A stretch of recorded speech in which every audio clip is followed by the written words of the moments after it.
All right. So thank you all so much for joining me. I'm really excited to have the opportunity to have this conversation because here we are, May 2020. You guys are not the only ones with the questions that that you're going to be posing about how do we deal with what's happening in the world right now, from coronavirus, from the turmoil, the staying at home, self-quarantining, the shortages at the grocery store, toilet papers, the presidency of Donald Trump, the potential impending election. I mean, so many things that have been activated. So you're going to be bringing questions that are on the minds of pretty much every person on the planet. And I am going to be offering my perspective from my area of expertise. And I am Laina Orlando. I have been an awareness coach for the past 13 years, since 2007. And my expertise is in helping people navigate the spiritual journey. What that means is I, through my own personal experience, my awakening before that, brought me to the recognition that all of life is a spiritual journey. Because we have been given free will, the free will that we have allows us to navigate our time on this planet, this incarnation, because I do believe in incarnation, because I believe that we are eternal, that we get to experience this incarnation from one of two places, and it is from the perspective of love, or we experience it from the perspective of fear. If we experience our incarnation from love, it's because we have consciously connected to the source of love inside of us, and then love emanates from us. And that follows the teachings of Jesus, the teachings of Gandhi, of the Buddha, of Martin Luther King Jr., teachings of so many masters, mystics, gurus who have walked this planet, and most beautifully captured in the poetry of Rumi. And so I had an experience where I came to realize that I had been living from fear. I had been conditioned, like everybody else, to live from my ego, which is my human identity. And my journey was a journey of balancing out, recognizing that I am a human, but I needed to tap into deliberately, consciously, to God inside of me, to that source of love inside of me, what that has done for me. And it's the promise for everybody, not only as taught in teachings like A Course in Miracles, the teachings of the Bhagavad Gita, the teachings of the Tao. You guys are studying the Ernest Holmes, oh goodness, that has just escaped me, Science of Mind. So the teachings of unity. There are so many teachings that teach the exact same thing. These things are actually in the Bible.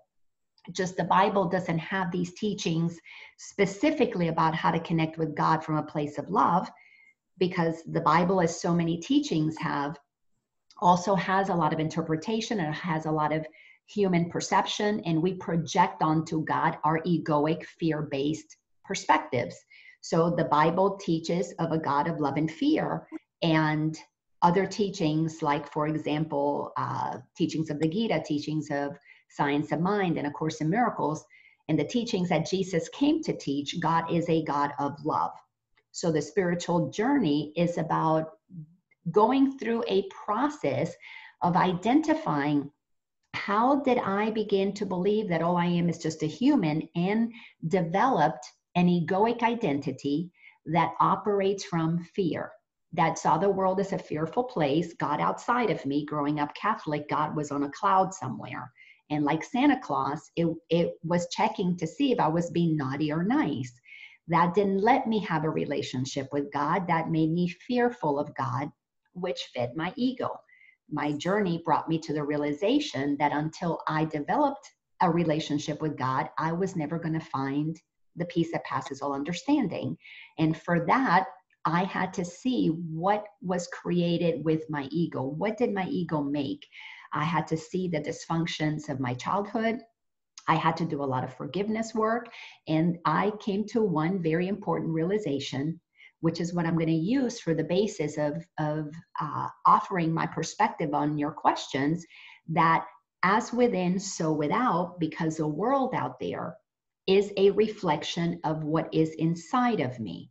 And the world out there is a collection of individuals who, just like me, have projected who they are on the world. So if you operate from your ego, you are an egoic minister, you're an egoic mother, you're an egoic president, you're an egoic head of a company, you're an egoic pharmaceutical manufacturer, you're an egoic medical examiner, you're an egoic street sweeper, you're an egoic hamburger flipper at McDonald's. If, on the other hand, you operate with a connection with God inside, you project out there. You can be the person at McDonald's flipping hamburgers, doing it with love. You can be the president leading with love. You can be a pharmaceutical manufacturer manufacturing with love. You can be a stay-at-home mom who is loving. You can be a grandmother or a grandfather or a homeless person who expresses and extends love, because you put out there what is in you. You cannot put out there what is not in you. So I'm giving that I know kind of a long explanation to set the stage for where it is that I'm coming from as we look at these questions, because it is about understanding that the outside is a direct projection of the inside, which is why this is not about blaming anything outside. It's about understanding how to see the outside as from a very powerful perspective, which is we helped to make what is on the outside. So we need to accept that before we can begin to change it. So anyways, thank you for being here. How about we start with you, Joy? Why are you here? Give me your just a quick little perspective on what is it that you're looking to get from this. What I'm looking to get from this is more clarity and having the balance of looking at information that is predicting or saying what is going to happen that doesn't feel very good to listen to. Mm-hmm. And yet it's documented and there's evidence, versus the balance of that, knowing that information, having it, and then balancing it with staying in the present moment of love and being with divine spirit, knowing that that spirit is in me. So one lowers the energy field. The fear of what's out there can lower the energy field in a second. Yes. And being in the heart with love can raise it in a second. Mm-hmm. How to balance this in this kind of world?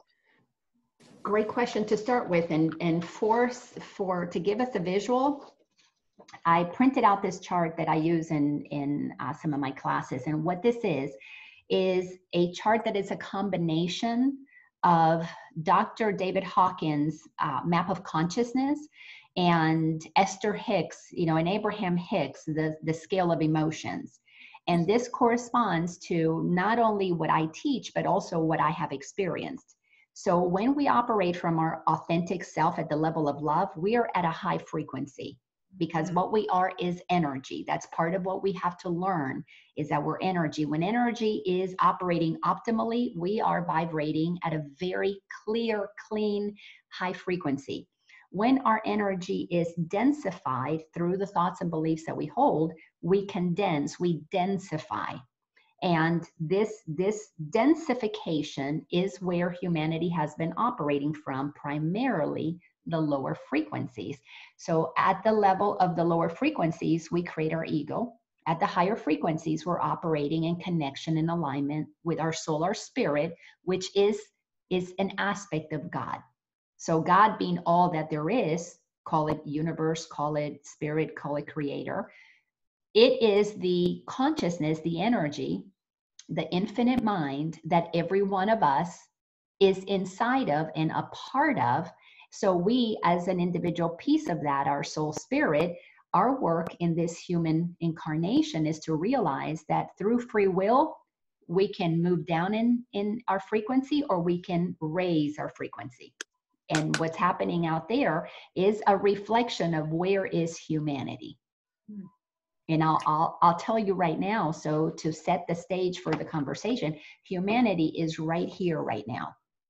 We are on the verge of having to choose between love and fear.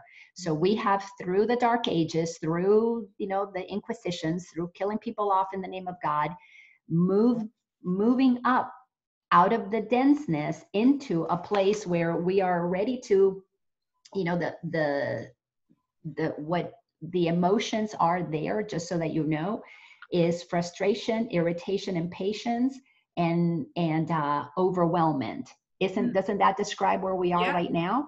So for us to move up, guess what we have to go through to move up?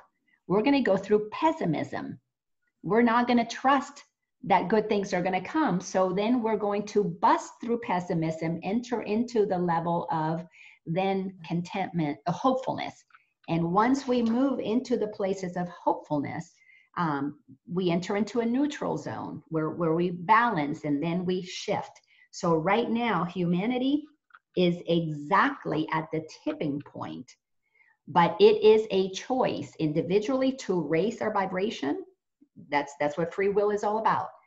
Or it is a choice to stay there. And if we stay there, we just continue to perpetuate the frequency that we're at as a collective, but not for all of us. And I'm sure that's going to come up in some of your questions. Thank you. So, and Donna, why are you here?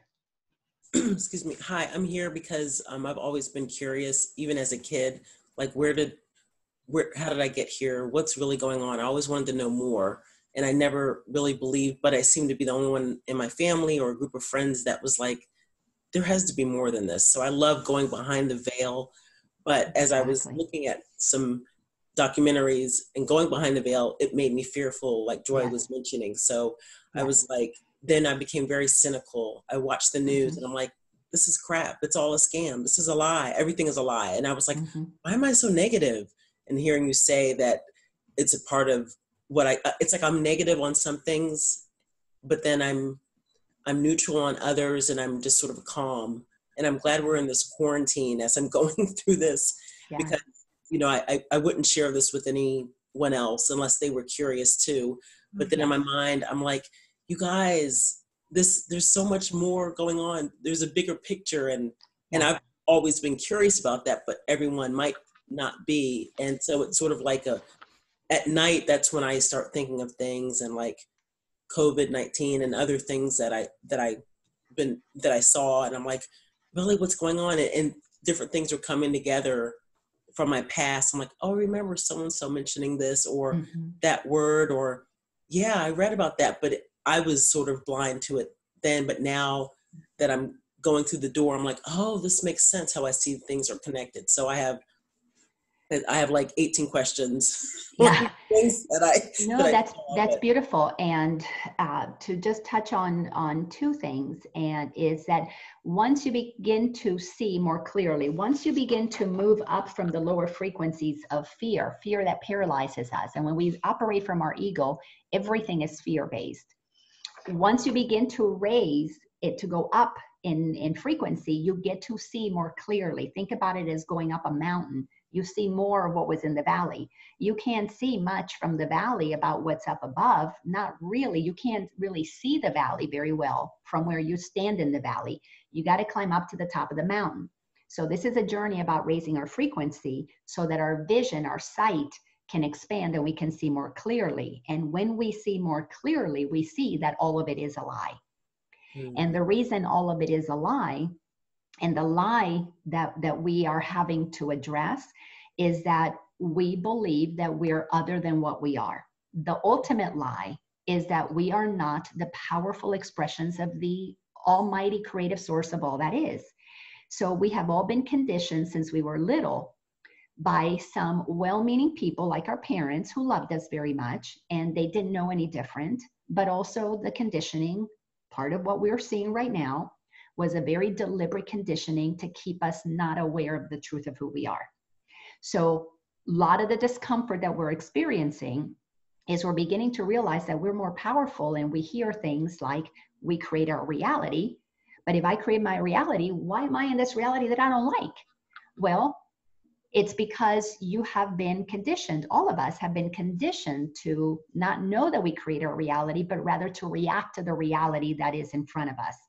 So we are waking up to the realization that the only way to create a world that we all love is we have to get in touch with the part of us that creates from love, not the part that's been creating from fear. Because that part that creates from fear has been manipulated by those who understand the way the mind works, but do not understand the ways of the heart. So this journey is about understanding our mind, recognizing the psychological aspect of programming, of emotional projections, the what happens in trauma, how we hold on to past experiences. When we have an intellectual understanding, a very logical understanding of how, as children, we're born in high frequency, and little by little, we're conditioned down into density where we live from fear and are totally, completely egocentric, which means everything that we do is for the self alone. And even the most loving spiritual of people, if you don't move into the recognition that love does not hate, love does not judge, and live totally and completely as Jesus did, no judgment, you can't undo your ego. At best, most people get spiritualized and stay here and judge from a prideful place because they don't understand the lie totally. And the lie is that we're separate from one another. We're not one with God. And until all of us are not only treated as equals, which our Constitution states that, not only treated as equals, but appreciated for the differences, for the diversity that in all, that a creative source of all that is full of infinite potential. Until we recognize that we are all created equal, but designed to be different and respect those differences, we cannot have peace on earth. So the lie in many cases is that not only are we not powerful, but our differences are used against us to want to homogenize us into sameness. And that's why so many people are so frustrated, because we can't be our own authentic selves because we don't all fit into the same freaking box. Because we were equal, but we were designed to be different. Exactly. Yes, because when we come to the truths of the Creator, everything exists in paradox. We are equal, but we're different. We are energy, but we are solid. So we have to wrap our minds on paradoxes. Okay. So thank you for being here. And you, Tawana, what brought you to this conversation? Well, I always enjoy and get a lot from intellectual discourse. I'm a bit of a conspiracy theorist, so watching the various documentaries, I mean, it was just in alignment with a lot of things that my husband and we kind of talk about and watch other things often. And so just to be able to discuss these things in a spiritual community, just to get that perspective, because for me, there has been I won't say fear, but more sadness, sadness for humanity. Yes. In terms of the direction that it's going, people not being consciously aware of all the things that are going on behind the scenes. There is what is being put in front of the masses to keep their attention elsewhere, while other things are going on behind the scenes that's going to potentially later on be destructive to how we exist. I mean, take, COVID-19 case in point. But it's just coming to a sense of resolve with it in terms of, I know that we're working with the collective consciousness, as you said, Laina, and that this is what the reality that we're creating. But at the same time, the collective consciousness is not awake enough for it to shift. And so I don't know if I would agree with like where you said we are in terms of being one step below that neutral line. I feel like we're more so 2 steps below that, because the mass people are awakening more and more, but there's still a greater mass consciousness that is stuck in the part of fear. Mm-hmm. And particularly the consciousness that's controlling the wealth. Mm-hmm. And everything. And so all of these things are having an impact on our day-to-day lives and having an impact on the future of humanity and what that means. And so I would just like to get from this conversation just more of a understanding of what came up for, you all in terms of watching the documentaries, and what this means from a spiritual perspective in terms of our evolving. I know we are evolving, we are being pushed forward to a greater good, and I've found some sense of peace in knowing that, there could just be a possible transition from what we know today, how humanity has always gone, to it be more technological in the future, that we may not be here. It may be the robots and everything. It's like, we evolve from just, if you look at Darwin's perspective of, evolution and everything, it's like we have continued to evolve. So we may be the intermediary species of what's next to come. And so it's like, okay, the universe, the universal principles, or God as we know it, all of that will still go on, but maybe it will go on in a different form, and that form is not us. And so I just throw that out there. I know it's a lot. No, that's okay. I'm glad that you're here. And let me just say, so one of the most important things for us to move from one level to another is curiosity. And so just keep your mind open. What resonates in you is exactly what you take. What doesn't resonate, you leave it right here. Because the movement on this spiritual journey is like grades in schools. Kindergarten being down here, realizing we have an ego, and moving our way through this until we achieve the levels of, that's going to take many lifetimes to get to that place that we live from that total and complete enlightened space where the masters are.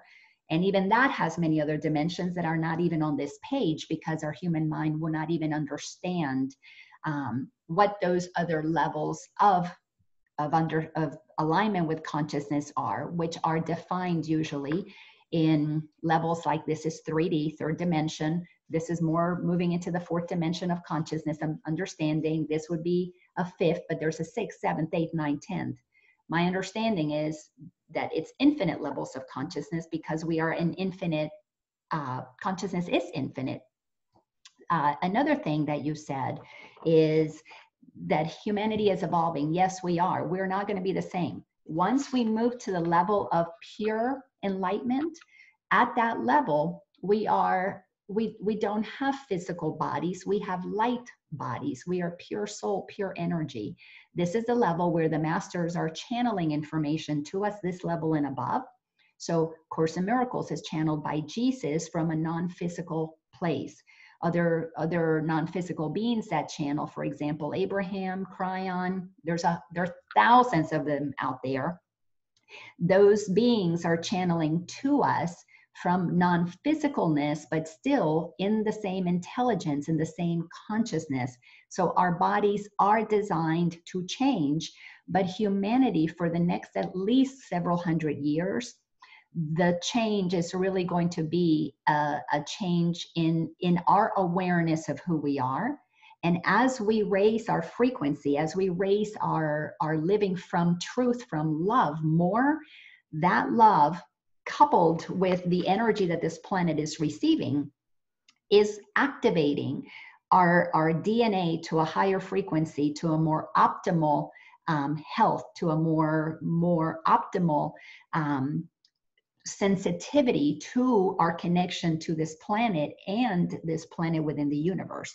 So we have been systematically conditioned to believe that we're these tiny little beings on this planet, taught to behave well, follow the rules. We start that at school. And so we feel pretty small. So the mind has to be conditioned to accept that there's more. So curiosity is the first step. And then little by little, commence the questioning things. So when you call yourself a conspiracy theorist, and I can't remember who coined that phrase, it was either the FBI or the CIA, coined that phrase to begin to label anybody who was getting more curious than the powers that be wanted us to know. We were labeled conspiracy theorists to basically put a lid, put a stigma on anybody who was pushing the ceiling, pushing the lid, wanting to get out of the box. So what we're seeing right now is as more people push that box and they don't care what label we're being labeled with, because curiosity is what moves us out of the box, we are beginning to see that actually what was labeled conspiracy was a conspiracy to keep us from knowing the truth. So the more people that are willing to question what is, the more we are going to be conspiring to pull us out of this insanity, this lie that we have been in. And it's going to require a readiness from the masses to shift the collective. Now, a thing to think about, it does not take as many to be awake to shift the collective as it takes negative people to keep us down. Mm-hmm. So the analogy that I'm going to give is, if you walk into a dark room, a pitch black room, if you walk in there and you light a match, one tiny little match that takes up the space of, this tiny little space in the room will give you the ability to see more clearly what's in the room. You light up 2 matches, 3 matches. Again, all of them take up a tiny little space in the massive room. The light has power. Darkness actually has no power. It is not a force in and of itself. It is a block to the power of love. It is a block to the power of light. So we have to get our mind trained into not fearing fear, because fear has no power without our agreement that it does. Darkness has no power when we turn on our light. There is no source of darkness, or you don't turn on the dark switch, we turn on the light switch. So this journey of raising our vibration is turning on our light a little bit at a time. You can't go from here to here. And many people are experiencing going from here to here as they're hearing truth that is creating for many cognitive dissonance, creating a lot of discomfort, creating people who are so confused by what they knew the world to be and now what, which is part of the reason a lot of people have a hard time reading things and accepting them. So we've got to be gentle with those who are moving on that process. I came to it in my own timing. I had lots of people who wanted me to hear this truth. I wasn't ready before I was ready. And I know Joy and Donna, who I know personally, nobody could have made them start before they were ready. So our willingness to accept the power of our light, our curiosity, is what is going to shift the collective. Not to get them to change their minds, but for us to hold steady the truth of who we are, because that makes our light brighter and brighter and brighter. And what that means is we stand as more of the love that is necessary to shift the entire collective. We don't need necessarily more people agreeing. We need the ones who are ready, are open-minded to let go of judgments, let go of resentments, let go of blaming, and move into higher frequency. And that's what's really crucial in the spiritual community, is we move out of our spiritualized ego that wants to judge the people who are not getting this, and mind our own business and come inside and be as loving even of them.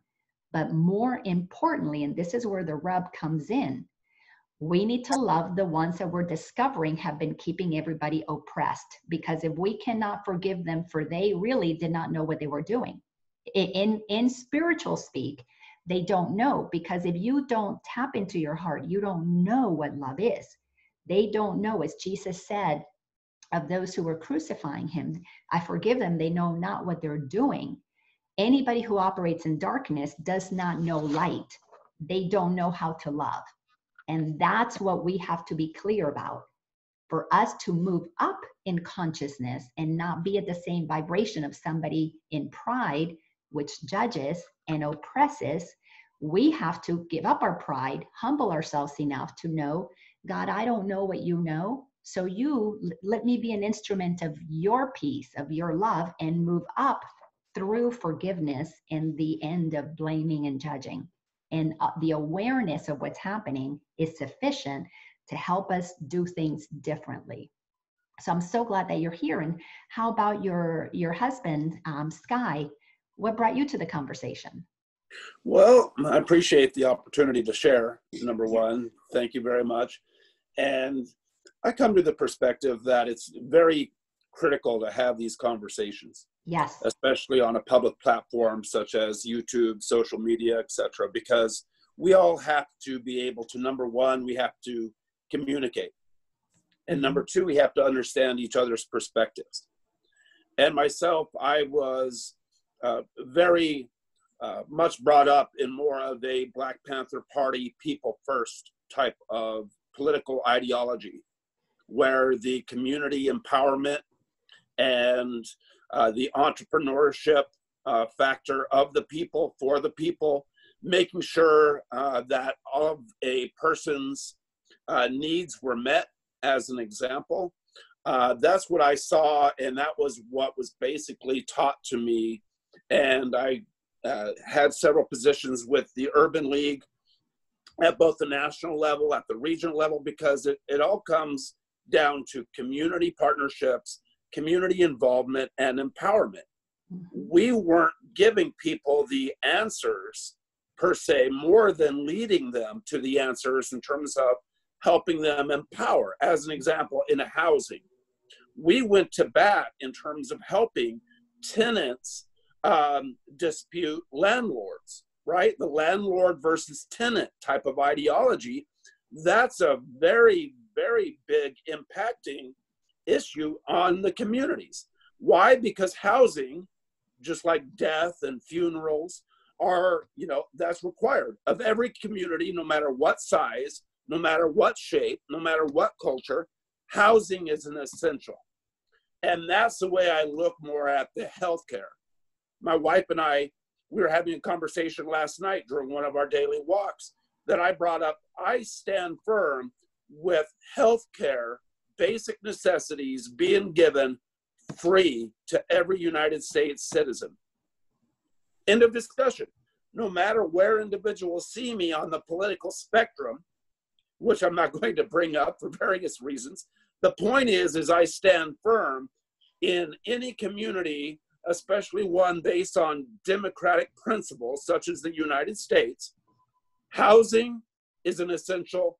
Healthcare is an essential, as well as a resource to allow someone to use their talents, gifts, skills for the better cause. And that's it. And one of the better causes is you have to feed your family. Sheltering in place may be from a health perspective, the right choice, but it has to be temporary. There has to be a bigger solution, because I just read this morning, the unemployment report is at an all-time high. They began in the 1940s collecting data regarding unemployment. And we have shadow figures that exist for every indicator, such as unemployment, and we have government figures, such as unemployment. I spent a lot of time in Los Angeles, where I know for certain that whatever government report has to offer regarding indices that impact all of us, such as unemployment, they are much bigger than the government. Why? It's not a conspiracy per se. It's just a matter of we live in the United States of America. We have diversity of cultures. We have diversity of English-speaking individuals. We have some that are very fluent, top 1%, such as my wife and I and all of you watching. And then we have some at the bottom 1%. that they don't have a grasp of the English language in order to apply for basic essentials such as HUD, housing, such as the unemployment. They need basic skills, or they need resources that do not have their government offices, majority of which are shuttered and closed right now. And that eliminates their ability to get those basic fundamental social welfare concepts that help drive the separation in terms of political ideology. That is where I stand firm. And where another issue is United States of America, when Donald Trump won Hillary Clinton, regardless of politics, I am more of the structural organization type of person. In other words, if we truly live in a democracy, then why did Donald Trump win? Because I come from a background in critique, both scholarly and otherwise, of the people's vote counts more. The people's vote should count more than what we have currently in terms of the political system, of how many, electoral votes does each state have in terms of representation. That's not Donald Trump's fault. It's not Hillary Clinton's fault. It's more of a transcendental type of, we need to, number one, we need to address the political inequalities, because the people spoke and they voted Hillary Clinton. The people spoke, and that should trump Donald Trump's election or any other politician, because I come from a background where we have to illuminate people, number one, with the facts, and number two, we have to mirror the facts with empowerment. If United States is truly a democracy, why do we have so many individuals, even in our executive leadership of Donald Trump's camp? Why are there so many inaccuracies? Why are there so many conflicts regarding simple health policy? And that's where I come from in terms of ensuring that, number one, we have the information, and number two, that we all have to have a community dialogue such as this. Well, that's wonderful. Thank you so much for sharing your perspective, and I concur with you. And one of the things that is crucial at this stage, when we are in the midst of an incredible opportunity for a big shift, is that the most important thing that we do is our own individual work first. Because as I said earlier, what is happening out there is a result, is a direct projection of what's been happening inside of us. And when we don't treat everybody with the reverence that they deserve to have the basic needs met in terms of our human existence, food, shelter, medicine, when we cannot do that, it is because we're operating from an egoic perspective. We are being led by our human thinking, because when we operate from our heart, there is no way that you would deny anything that makes anybody comfortable. That just would not happen. Love does not deny, love extends. But fear denies, fear suppresses, fear limits, fear segregates, fear divides. That's what fear does. So one of the important things that we are facing today is the need for us to do something that is very basic, and it's been in scripture. It's been in just about every philosophical and spiritual teachings for eons, and that's that we cannot have two masters. We cannot have God as a master and at the same time have money as a master. And when we put money, which is a construct that was designed originally to be helpful, but when the egoic mind that operates from lack and separation and fear and belief that all we are is physical vessels, when we allow the egoic mind to run the world, we are going to have all of the uncomfortable, painful things that are happening in the world, because the ego operates in duality. What that means is that everything has a contrast, but it is not a contrast between love and fear in terms of the love of God, which is unconditional love. It is a construct between human love and fear, which is conditional, and it can best be described as pleasure and pain. So our minds have been conditioned to seek pleasure. And if you have an individual who, let's say they become a politician and the pleasure for them comes from money, they don't care what pain that inflicts on somebody else, because their need for their pleasure, more money in their bank account, more power to them, in the world of duality, in the world of the ego, is going to have the opposite effect. And we have, as humans on this planet, we have participated, and this is where the shift in consciousness is so key. We have participated in abdicating our power, albeit unconsciously. And each individual that tries to fight the system without first getting in alignment inside, before first connecting with source inside and understanding that the people that are doing these things, the 1% that we don't like, they are exhibiting characteristics that every one of us has within us. When we clean that up inside of us, then we can begin to clean it up outside. And that's the only thing that is going to help us move through this incredible experience, is in essence to do what Gandhi did, to do what Martin Luther King did, to do what Jesus did.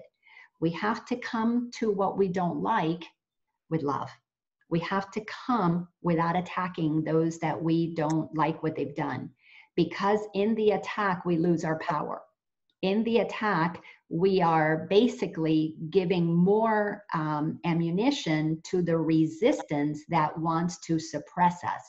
And this is why it is an exciting time for me from a spiritual perspective, because as I speak to my guides and listen to all channeled materials, this is a crucial point when humanity is going to be saved by love. And we have not been giving love the power that it actually is. We have not been given the light to what is truth, to what it speaks to equality, from a place of empowerment. When we come to ask the 1% to give us what we think we deserve, as from a sense of victimization, from a long list of what you did to us that hurt us, that kept us oppressed, that look at the long list of what you did to us in the past. If we come with that specifically mindset of we're victims and we deserve better, we want to take revenge out on what has been done to us, we're actually operating in that lower energy. So we have to understand that we don't want to come to the problems that have been created with the same mindset as Einstein said that created it, which is a mentality of bullies and victims. We need to move up to the higher place where we claim our sovereignty first, because we have to accept that God gave it to us. And once we get clear that we have that power inside of us, then we're not asking somebody outside of us, a government or whomever, to give us what we deserve. We are coming from a place of deservability first that says, hey, we're equal. We all deserve this. So it's not going to be a blaming and a shaming and a bullying from one group now to the other, because that only activates their defenses. And their defenses, we see now with all the censorship, is getting activated. So what is going to be necessary is a recognition that we're all brothers and sisters equal. If we want to be treated equally, we have to see everybody as an equal being and forgive them for their lack of awareness of the truth of who we all are, as opposed to coming at it from a revenge place, because then that just shows that we don't understand our own equality. And Donna, you had a whole bunch of questions, so why don't you start bringing a couple of them? So, and maybe some of them have already been addressed, who knows? Some have. Let's see, I'll ask two together. Well, I'll mix three together. After watching the documentaries, you know, I think very differently about COVID-19, and I'm thinking of mind control. I think Dr. Anthony Fauci is involved somehow. He knows what's going on after looking at something that Dr. Judy Mikovits mentioned. I think she was the person who went to jail for 5 years. Okay. No, and, it was 5 days. It was a short period of time. 5 days. Okay. Yeah. What do you think people are dying of? And when I saw the trucks, like in Italy and in New York, were there people in there? And if not, and also, why are people who have COVID-19, why can't their family see them? I was watching another documentary, I think it was David Icke. He was saying it's all part of the mind control and getting, like, the nurses who are dancing, they're dancing because they're not busy, but it's all like the Blue Angels that flew. I saw that. I saw them, but I was like, this is all orchestrated to get people to focus on America first, so with COVID-19 being a scam, what are people dying from? And are they being isolated so that negative things can happen and like they're manipulating their health? So that there's proof that people are dying. We just don't know what they're dying from. So just wanted to know about that and Dr. Anthony Fauci. And what do you think Trump knows? Well, those are some really big questions. And I am going to, again, speak from my perspective, from a spiritual perspective, and also from the guidance that I feel inside, as well as some of the things that I am watching out there, because I learned a while back to look at lots of different sides. So I watch information for and against, because somewhere in the middle is going to be the truth. So my mind holds both possibilities equally as neutral. And then I just go to my heart. I go to my guidance, and what I'm receiving from my guidance and listening to other channels, because I have found that I like to know what God knows, which is something Einstein said. I don't want to know what I know. I want to know what God knows. The formulas came to him from God. Our musics, our songs come to us from God. Inspiration comes to us from God. So I go to that inspiration. Inspire me, God, into knowing what is it that I need to know here. And what I have found to be what feels accurate for me is that this virus is naturally existing on the planet. However, the form of it has been tampered with, and it has been created. So there is something that is natural in the world, but how it got to us, or is in nature, but how it got to us was not a natural path.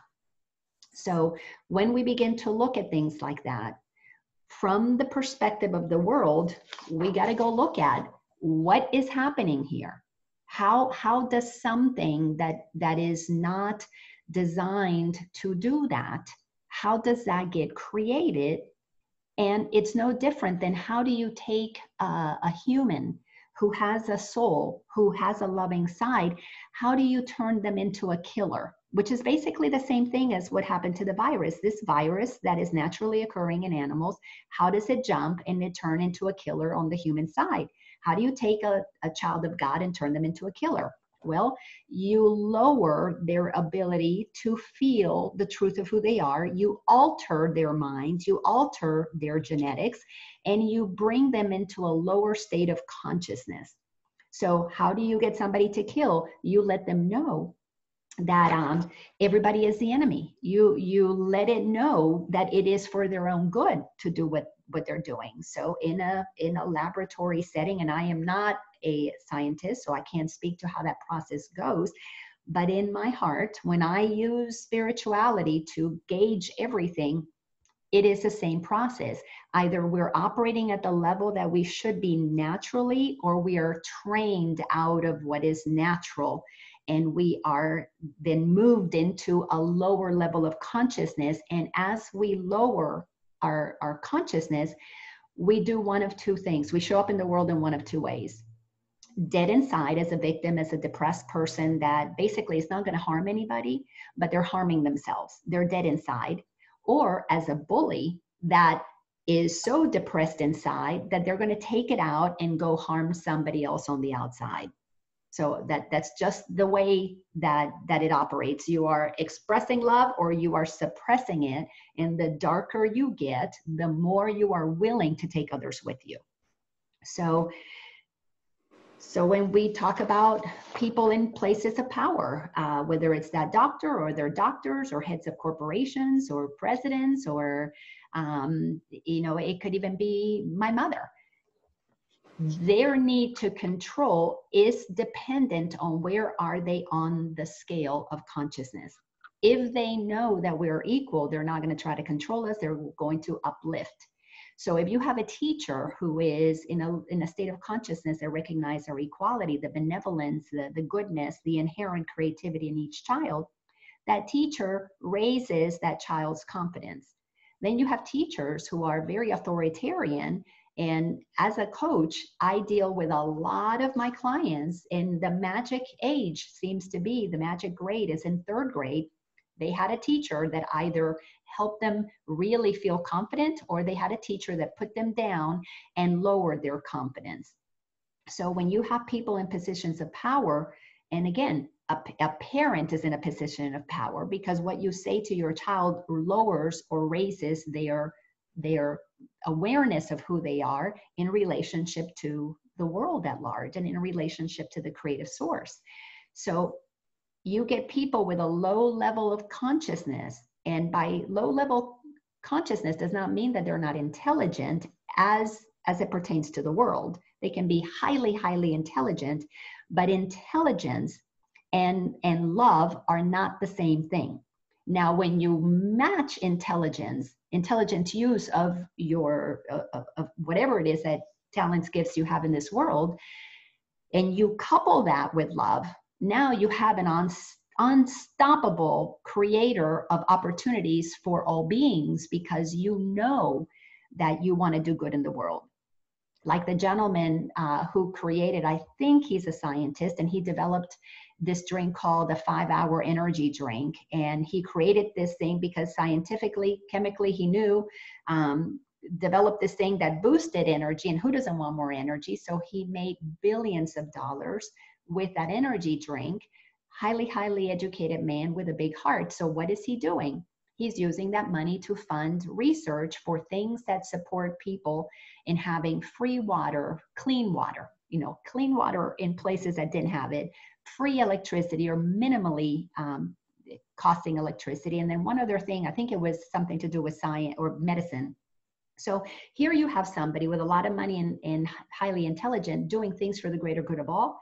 I can assure you he's not operating from his ego.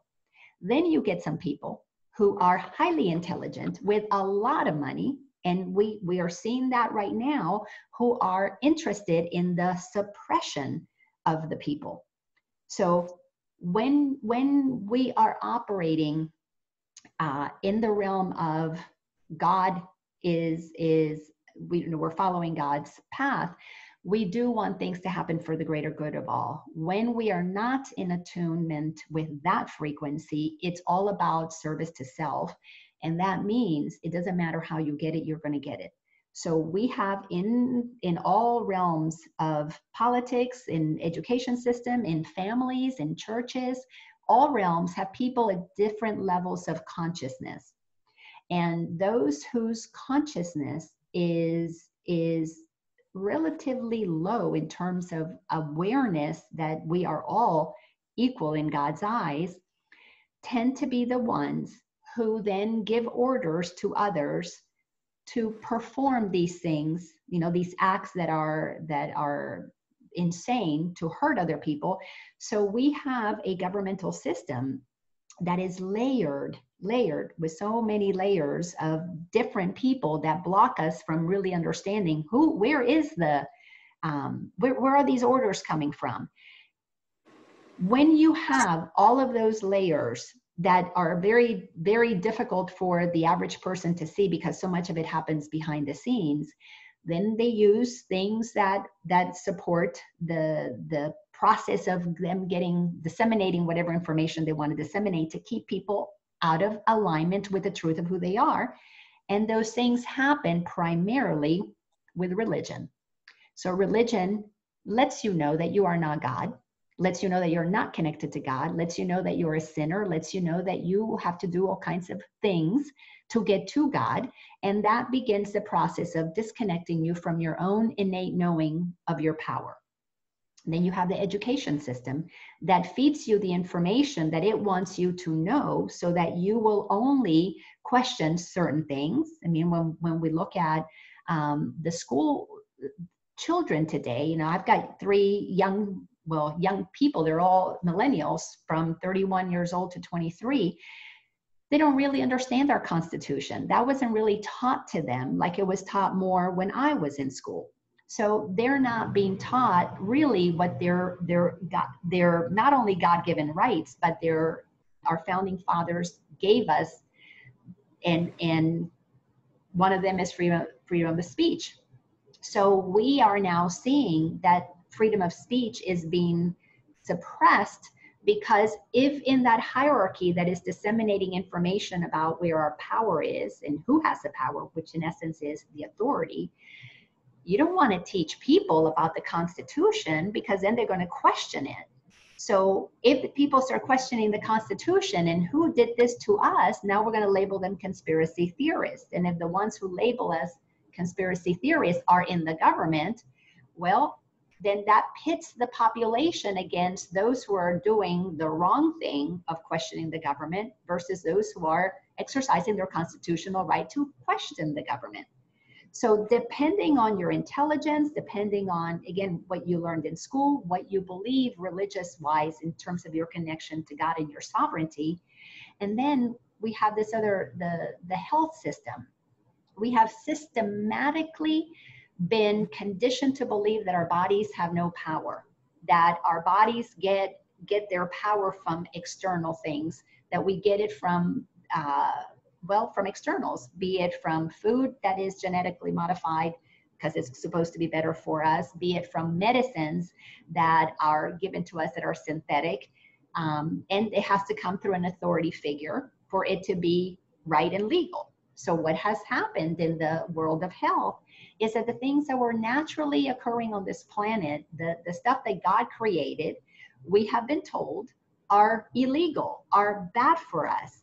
In so many places, you know, organic food, we've been conditioned to believe that we need it fast through the drive-through, that makes our lives happier, that we need that sugary, syrupy drink because after all, Coca-Cola says, you know, it's happiness, it brings you happiness. So our minds have been conditioned to move away from everything that is natural, from everything that connects us to source, from everything that has us feel sovereign, into believing that we're these fragile beings that need to go to some authority to get permission, to be educated, to be told what we should know. And we cannot even recognize that our body was designed by a creative source. Life comes through our body. We don't get life from the outside. Life comes from our body.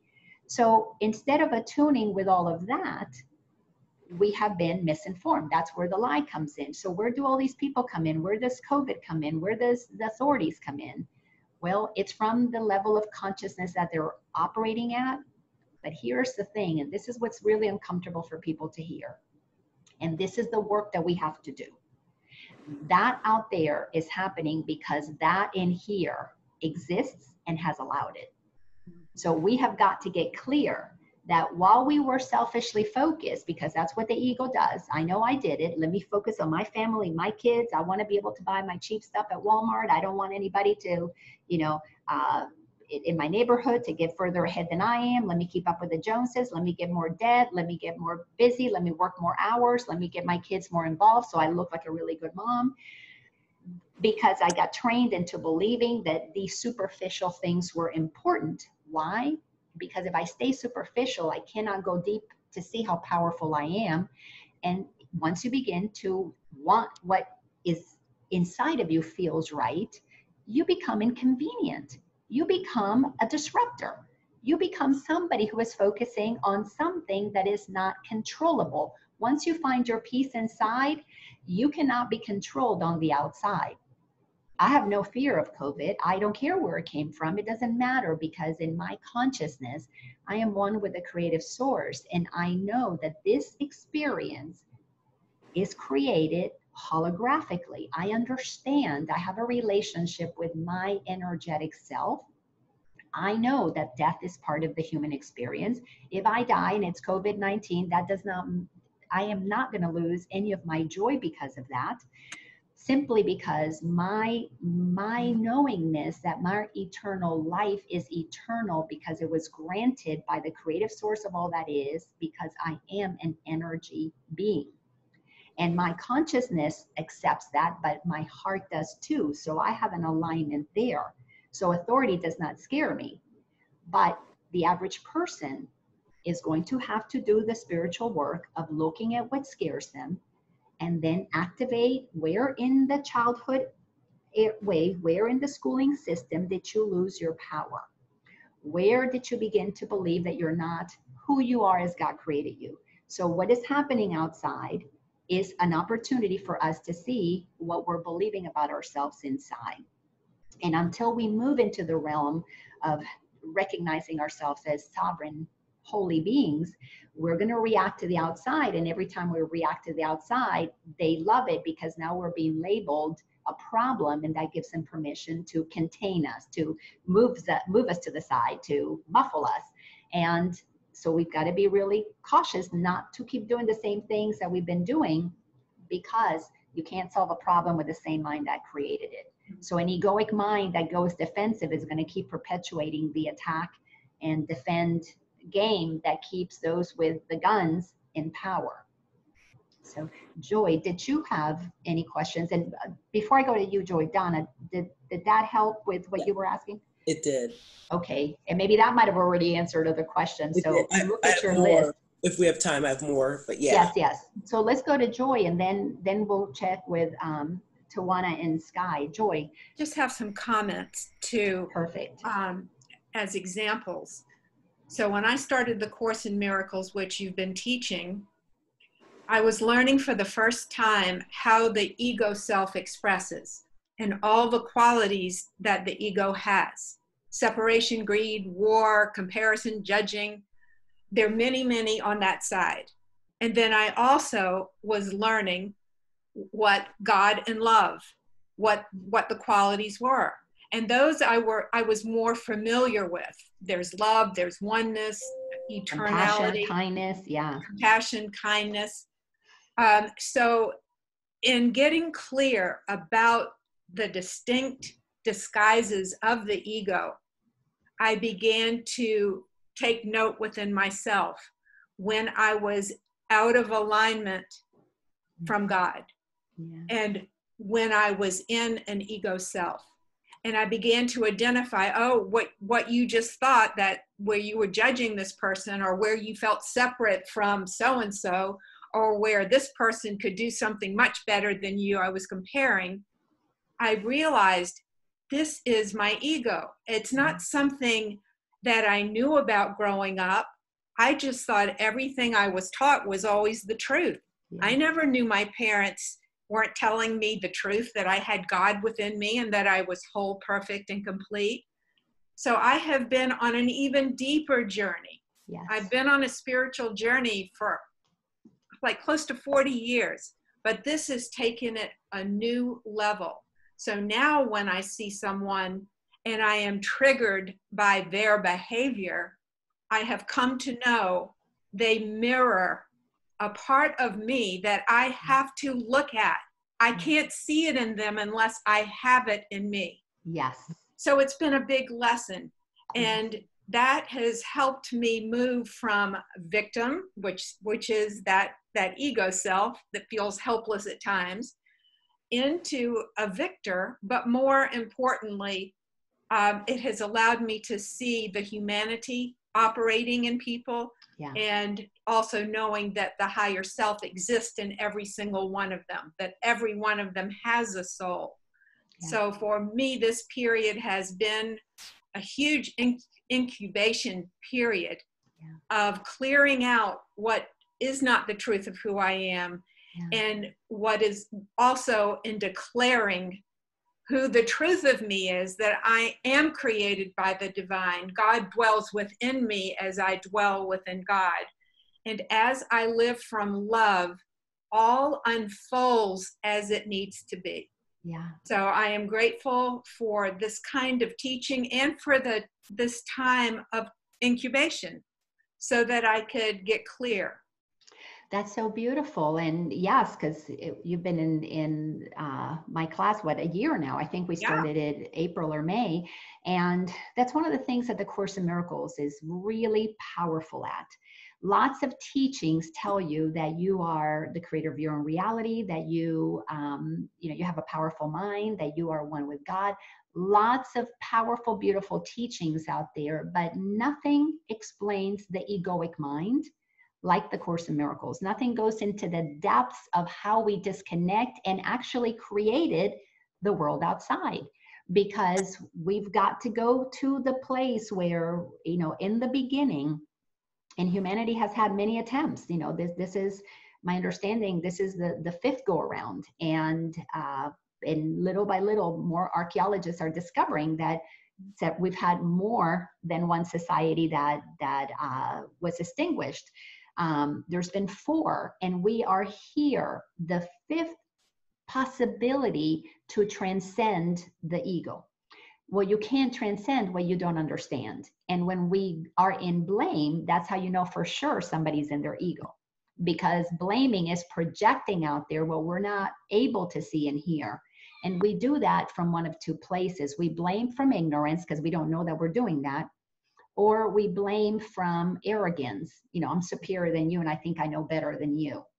Both, as we have studied, is aspects of the ego mind.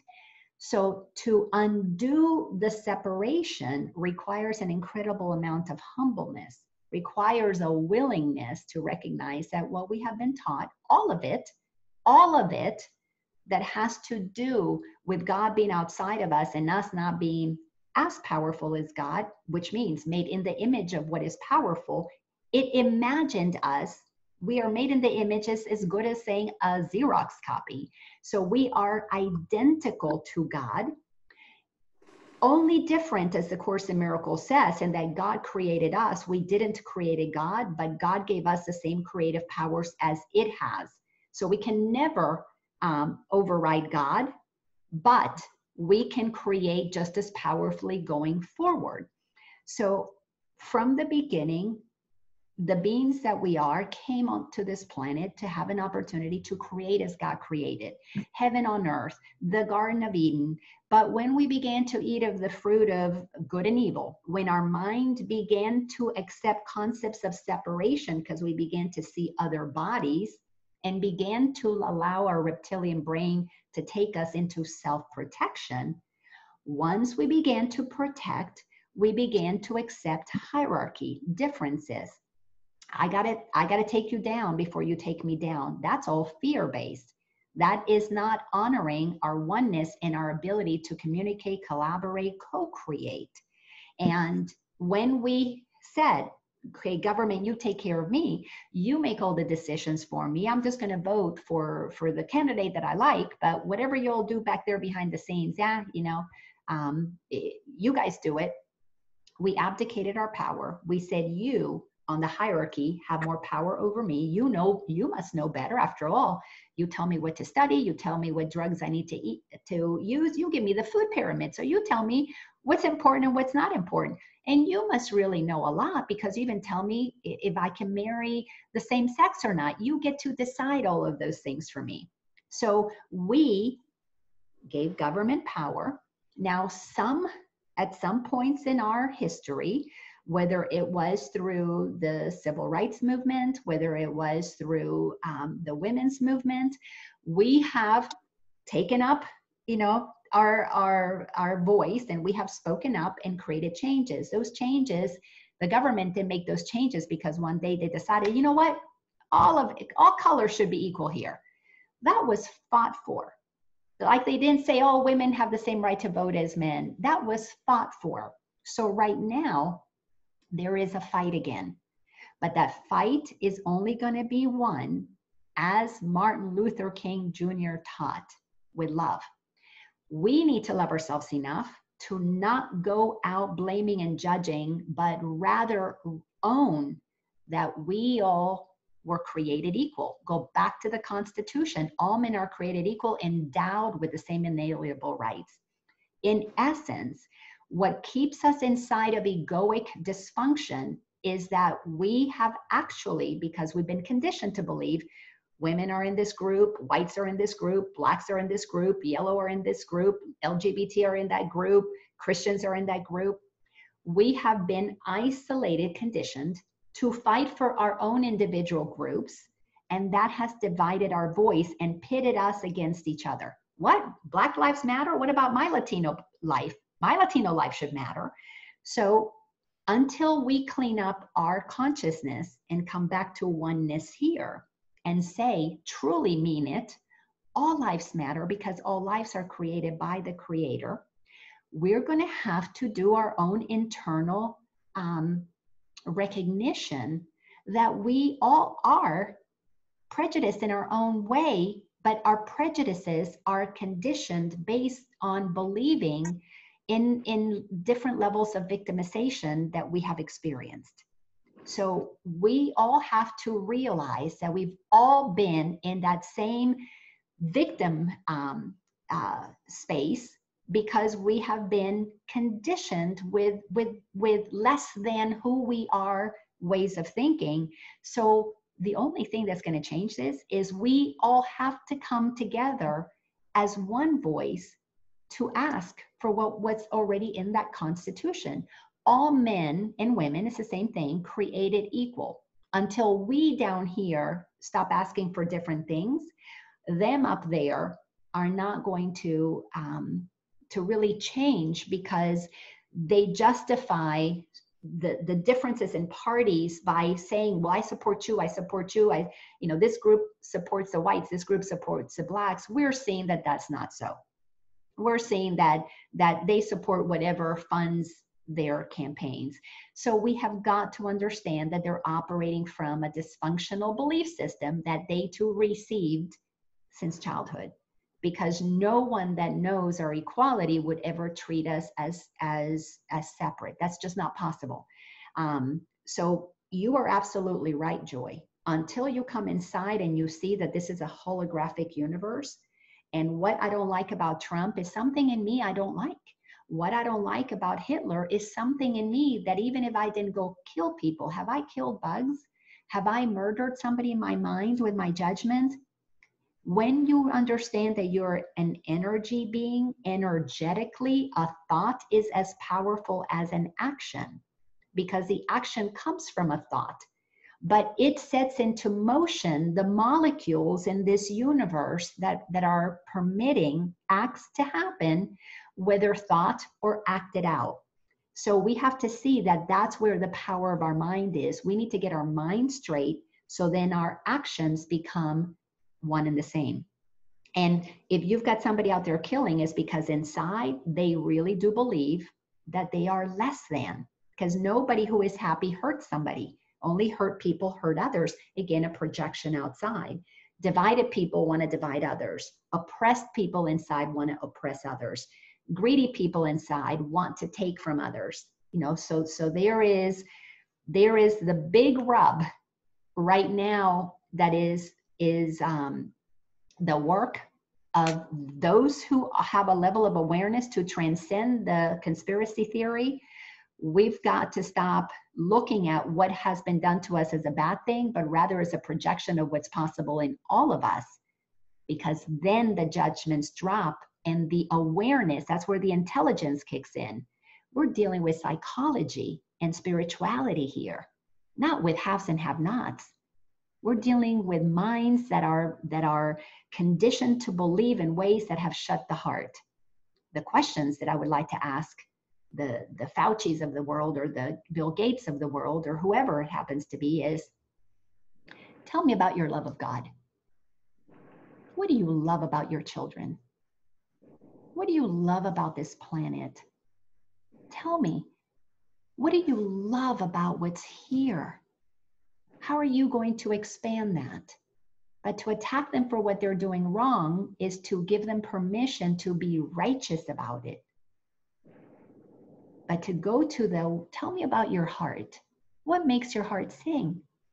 We think that those are, fluffy, stupid conversations, but those are the most important conversations, because if we don't activate the heart of others, if we don't remind others through our behavior, being loving and being an example, do unto others as we would like them to do unto us, we cannot affect change. So we increase our light the more we have compassion for those who know not what they're doing, because they really don't. They've cut themselves off from the heart. Talking to their head is not going to help in any way, shape, or form. So let me go over to Tawana or Sky, if you guys have any thoughts in there. Yes, Laina.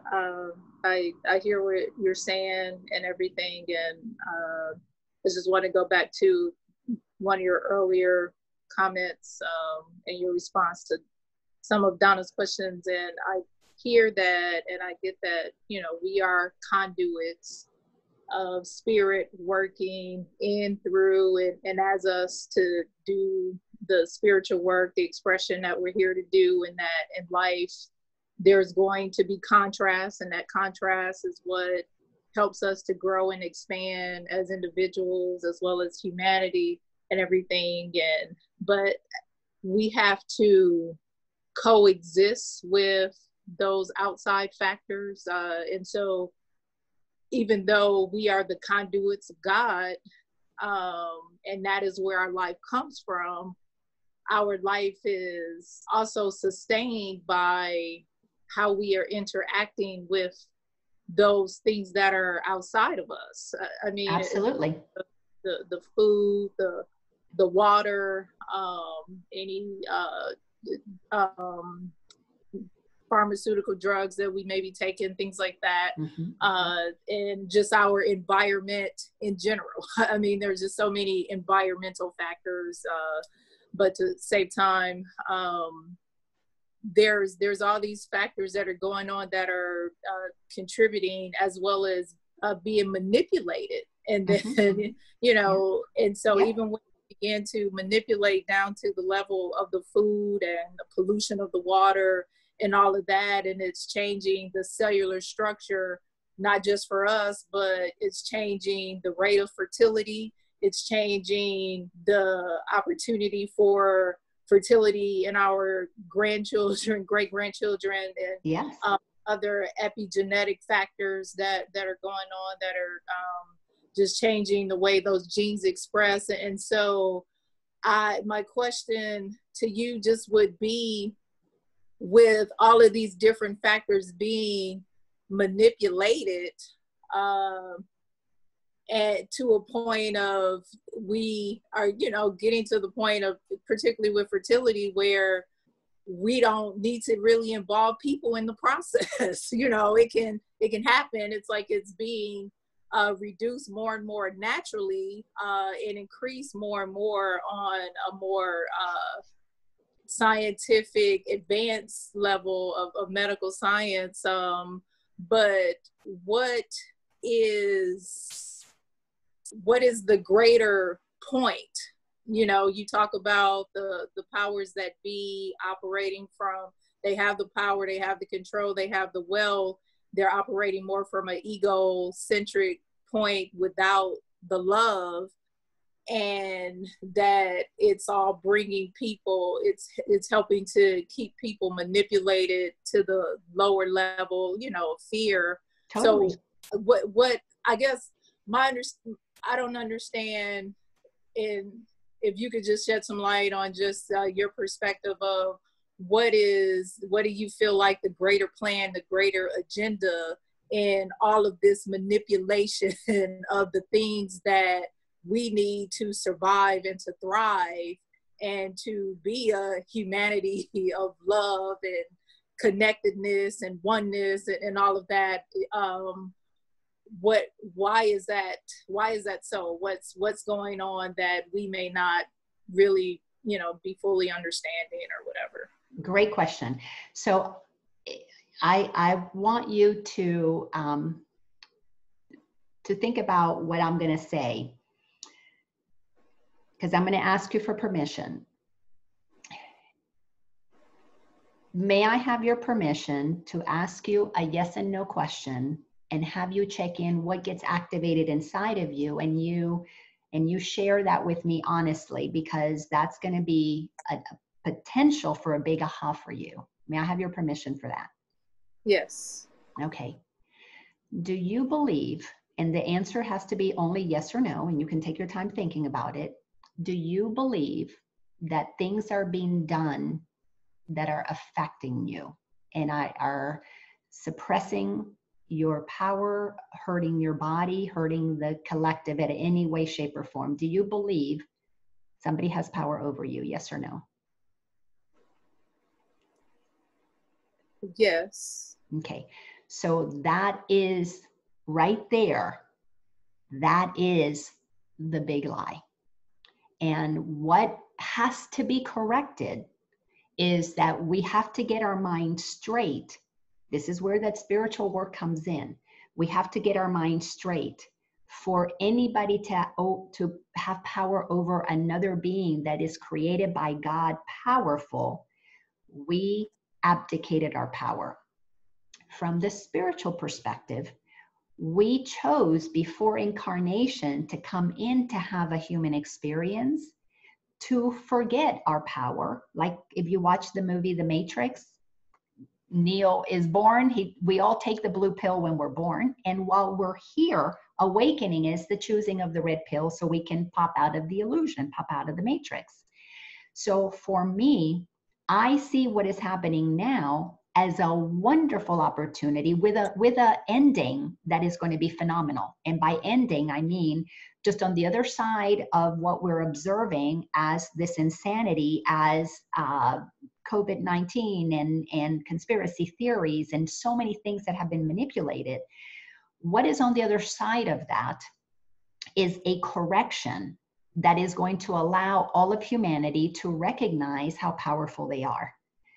It could be another generation or two because the minds have to be changed. And if I raised my children, first, I was unconscious. So I raised them believing that externals had power over them. And now all three of them are on their journey at different levels of the journey.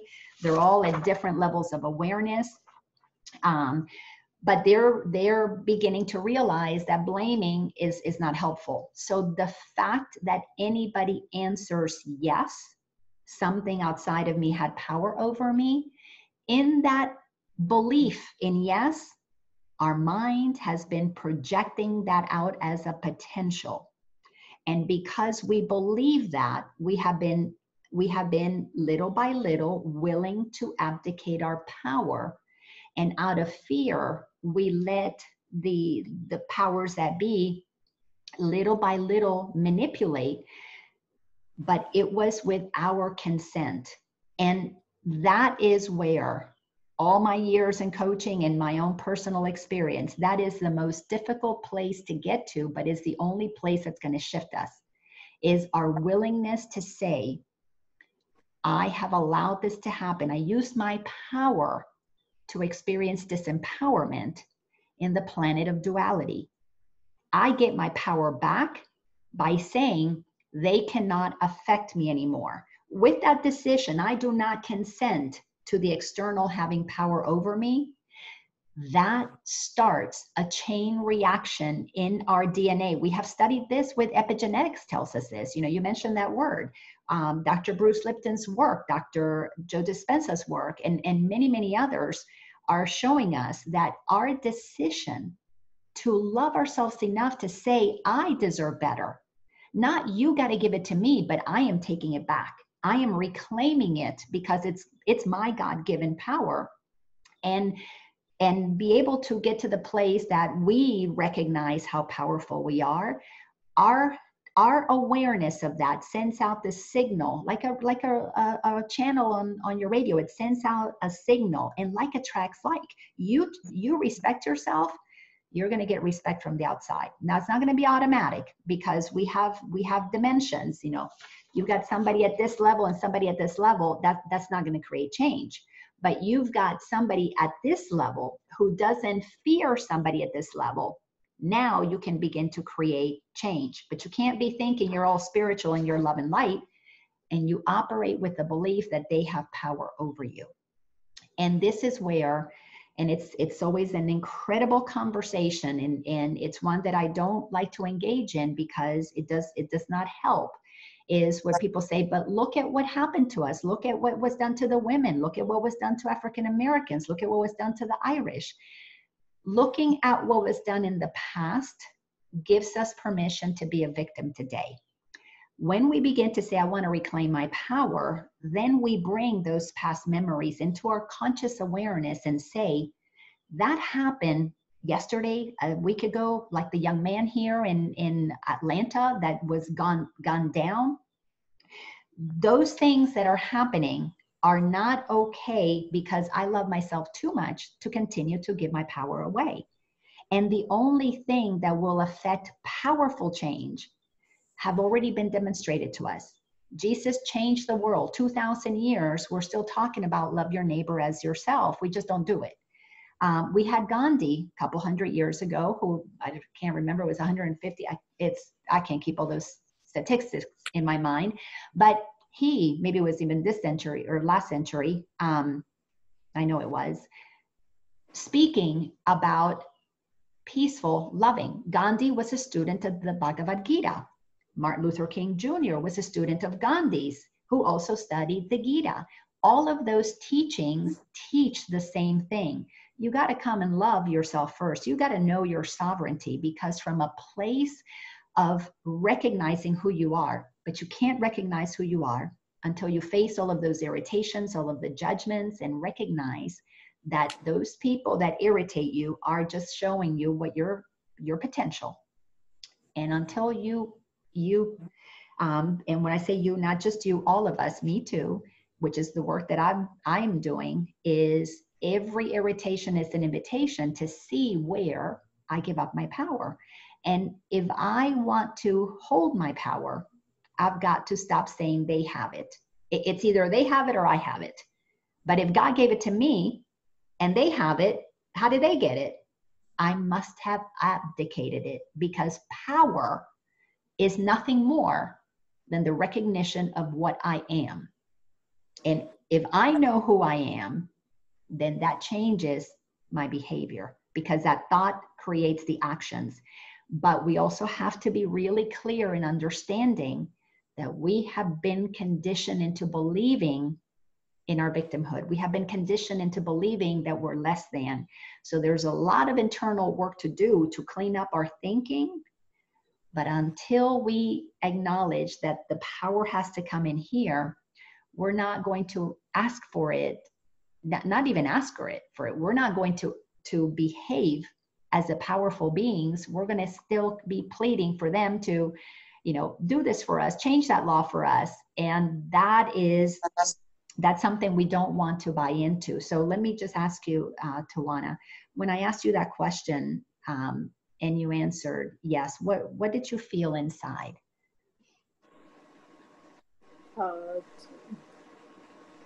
I didn't really feel anything. Okay. I mean, excellent.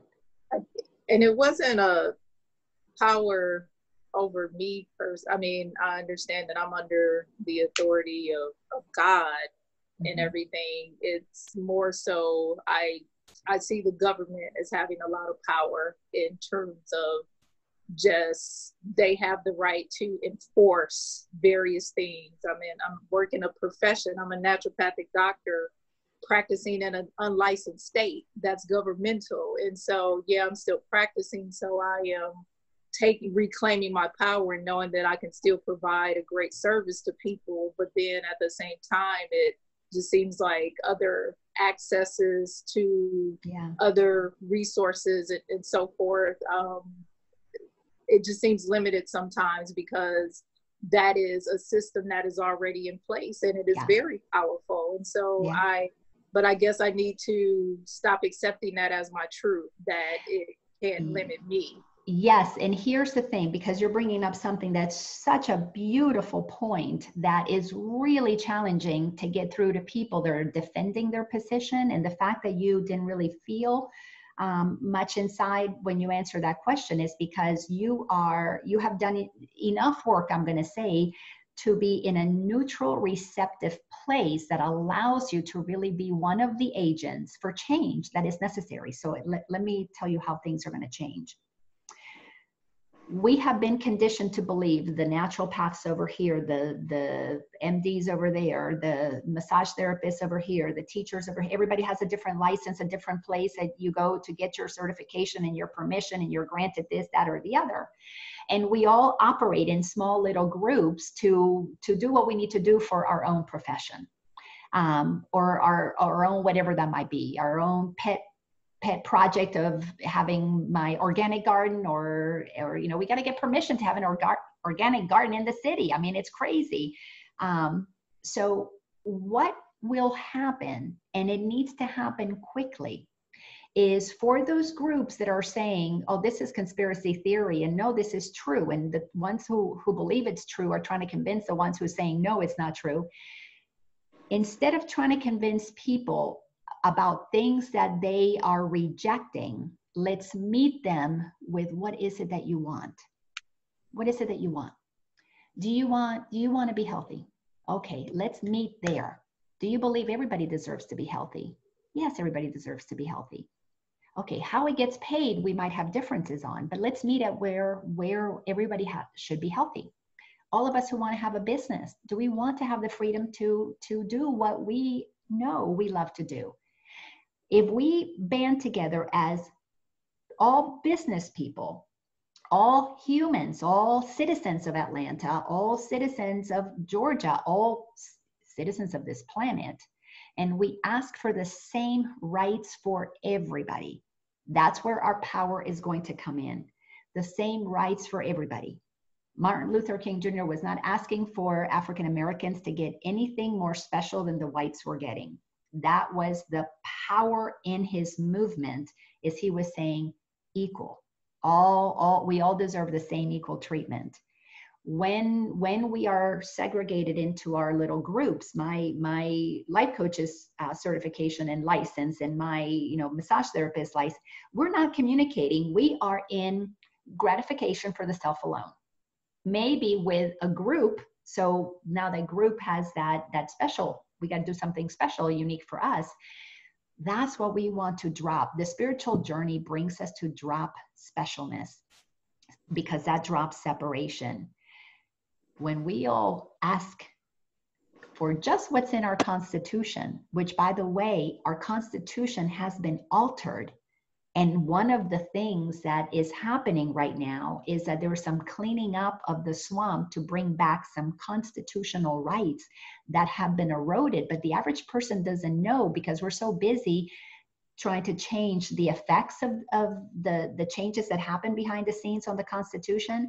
We're so busy trying to change the effects, like Sky was saying, the just regular rights, like for housing. Well, there's a lot of things that happened in behind the scenes that have been eroding the equality of that. So we're busy out here trying to deal with surface stuff, and getting upset and spending a lot of energy, a lot of money trying to change it here. We got to get to the backside. How do you get to the backside? We've got to all recognize that our Constitution declares all of us equal. Let's stop asking for different special things, and let's clean this up and make it simple. Let it be equality. That means Blacks, whites, Latinos, African Americans, women, men, old, young, babies, we all have got to come together and have one voice. That is what the shift in consciousness is about, is we have to recognize that our voice comes from God to speak from our place of power, not to go begging somebody to give it back to us. Because if they give it back to us, like when you say to your sister, give me back my shirt, you had to give it to them first. And that's the place where the spiritual work comes in, that most of us don't want to admit. We let others hurt us, but that is the place where we stop hurting by recognizing how powerful we are, that we have a loving, benevolent creator. But that's a lot of healing down that path of our religious institutions, that we were trained to believe things by people that we loved that were not true. that set the tone for God out there and in punishing me if I was bad. And that activates, you know, a lot of the egoic belief systems that makes us victims and bullies. And then the school system, and then the government system, and then the medical system. There are so many areas that we have to claim in our consciousness, because we got to take it from knowing it in our head to embodying it in our heart. If you believe that you are powerful and you understand epigenetics, your mind is what controls this whole universe. Now, the mind, the thought today cannot have a lot of power to change out there, because collectively we don't believe that. Collectively, we don't believe that. But the more collectively we come to recognize our equality, the more we're going to be seeing changes that allow for basic basic needs, not basic rights, basic needs should be taken care of, because we are the rightful heirs of this beautiful planet that was given to us equally. So when those basic things are taken care of, because we know who we are, there's only going up from there. Now it's about creativity. Now it's about sharing. Now it's about caring. But none of the changes that we want are ever going to happen if we don't change our consciousness that unites us in recognizing our collective oneness. And that's what the Course in Miracles focuses on, is we have got to recognize how freaking powerful we are. Where did that power come from? It came from the Creator that created us in its image to create. And once you know it's a loving Creator, then all that we will do, and that's where we're headed. The fifth dimension, dimensional way of living, that we're quite a few hundred years from that. First, we got to move through the fourth dimension, which is recognizing our sovereignty. In the third dimension of consciousness, we have thought that it's us versus them.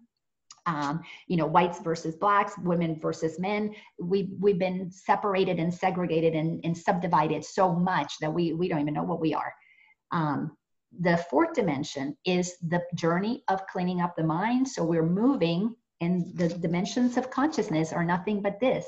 Third dimension down here, fourth dimension is beginning to accept that we have to have the pride, that not to abuse other people, but the pride to say, I let that happen to me. Let me change it and rise into the fourth dimension of consciousness.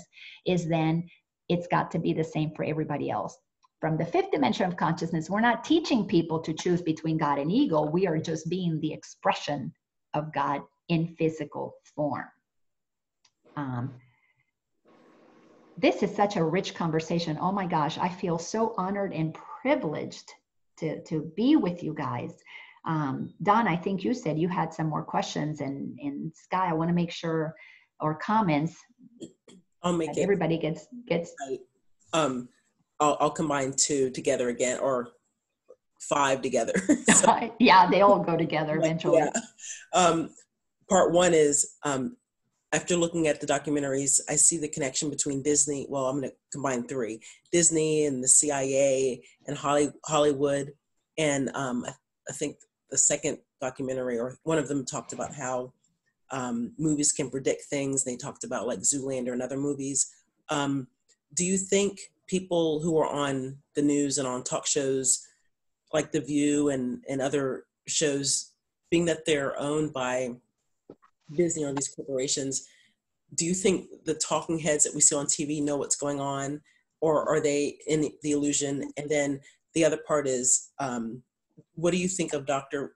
Rashad A. Battar and Liz Crokin, who did the Pizzagate? She was a journalist who exposed Pizzagate, and G. Edward Griffin and KBBE, because I want to do some more. You know, I love diving deeply, even though talking with you pulls me out of the fear, but I want to continue the journey, but I want to make sure I'm following. I love the first one. I won't mention it, but the one that from P&G company, you know, or the descendant from that company. I love that. That was Thrive. Yeah, I didn't know if Thrive.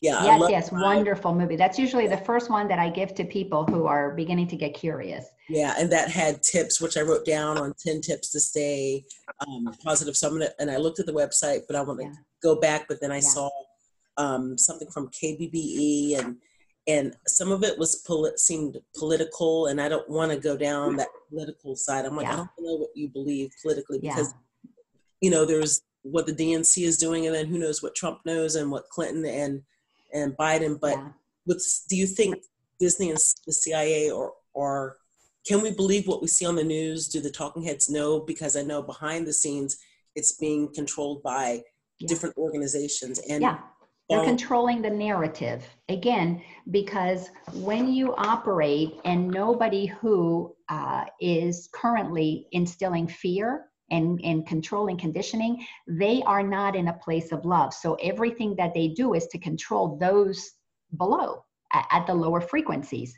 So how do you do that? You start them when they're little. Disney, absolutely. We start them from the time that they're little. Every little girl wants Prince Charming, and every little boy is from the age of their little bitty, they want to be Superman, they want to be Hulk Hogan, and little boys and little girls are trained into their roles from a young age. That sets the mind to not be what you want to be, but to be what you're told that you're supposed to be. I mean, I thought I should have been Cinderella. I kept waiting for, the balls that I was being invited to, and that just didn't keep happening. And my Prince Charming was not this Prince Charming, because he wanted to be Hulk Hogan, and I didn't want Hulk Hogan or whatever it might have been, Superman. So yes, from a very young age, we're being given a narrative, and the only way to, and this is where David Icke has so much information, because this has been his life work for 30 years, is to show the powers at the very top that have been controlling, and we weren't aware of those things, controlling the narrative. But once you've got this globalization and a few people together, it's easy to control all the masses.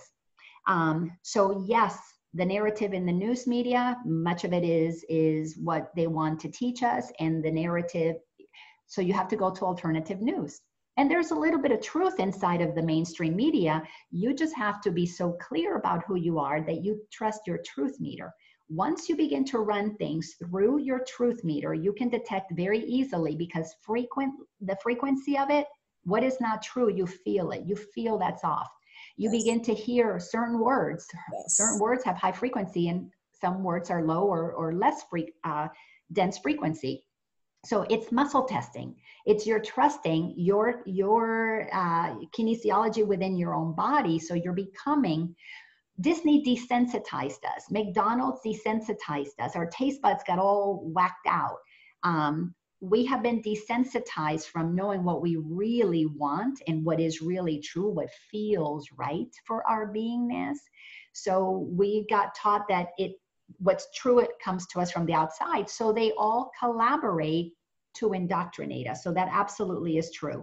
And then we've seen where the CIA with the Mockingbird project, it was a deliberate attempt at indoctrination, at giving us a narrative. So we have movies that predict things negative and positive, because we have people at a high frequency creating movies and people at a low frequency creating movies. We have some independent films that raise our frequency. We walk out of there so connected to source. And then we have some that we leave those places, we're ready to go beat somebody up. So yes, the narrative is being controlled on both sides. Those who want to inspire us do so, as did John Lennon with the song "Imagine All the People." I was listening to that yesterday. Yeah, so he's operating at a high frequency in a world that's a lot of low frequency. That song touches you. Then you're talking about different people. I'm not sure KBBE who that is. Yeah, that was a link I saw, I think, with I don't know if it was from David Icke or Dr. Well, it was. So let me not speak to that, because I don't know that one. But as far as J. Edward Griffin, he is the one who wrote the book that made it really clear that our Federal Reserve Bank is an independent institution, that it really was part of what began the erosion and the control of America and the world. Was it the creature from Jekyll Island? From Jekyll Island, yeah, the creature from Jekyll Island. Okay. so he has done a fabulous job of educating us to that financial system is connected to the media system. It's connected to the corporate system. It's connected to the corrupt system. All of those things work together. But he was instrumental in helping us understand the financial system has been designed to keep the haves and have-nots continuing to separate and separate and separate. And Donald Trump, knowing that, has pulled the Federal Reserve out of being independent, and now it's underneath the U.S. Treasury, where it should have been per the documents within our, our Constitution. Right. So Dr. Buttar is speaking to things about what's happening right now from a medical perspective, and also as a human and as somebody who has served in the military. He understands that he joined the military to being willing to die for the freedoms of all American, foreign and domestic. So he is speaking to the domestic terrorism of a system that lies to its people, because our Constitution says that it's supposed to be by the people, for the people. And he understands that it is from the top down.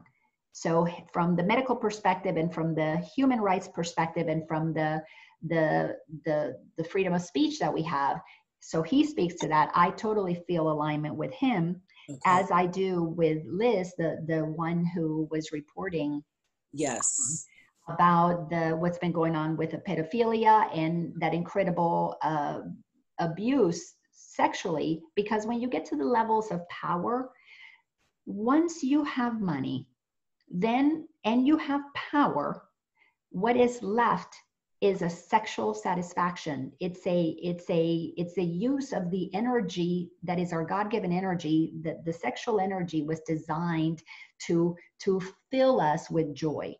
Well, when you are disconnected from love, that sexual energy is designed to make you feel better. But as a bully, you don't care that you are victimizing. You don't care if they're minors. You don't care if they consent or not. You are just, as the crude saying goes, you're just getting your rocks off. Whether you're male or female, it doesn't matter. So a lot of these people are bringing forth the things that have been sustaining these groups, so that we can begin to see what happens when the mind gets so disconnected from love that it does not matter who it terrorizes, and it will terrorize even children. There's no respect for life, because you're so dead inside, disconnected from your life force, that the spark of life usually comes sexually. And that energy is supposed to be divinely used to connect two or more. So when two or more come together, there is love. It's supposed to be an activation of creativity, but it becomes an activation of destruction when it is used by one who is disconnected. Okay. And David Icke, you also like him, right? I do. A lot of things that he has put forth, more so in his later years, like me, I can see his journey through his teachings. I can see my journey through my videos, my teachings, my writings. And we all develop that spiritualized ego that we think we know better, and then we want to judge everybody from our spiritual pedestal. He definitely went through that period, but his maturity, as well as I know my maturity, is all about the service to humanity. To live in a state of recognizing that until all of us are treated equal, we're not free. We're not free, because there are pockets of some of us who are still in bondage. So his work now, what he speaks to today, is beautiful and powerful, with 30 years of evidence of all of this information. And the reason he is censored around the world, he is the first one in this movement that is being blatantly censored all over the place. If people weren't afraid of what he had to say, it's all just conspiracy theory, it's bullshit, right? Isn't that what conspiracy is? Right. Nobody should be concerned with what he's sharing. Nobody should be bothered.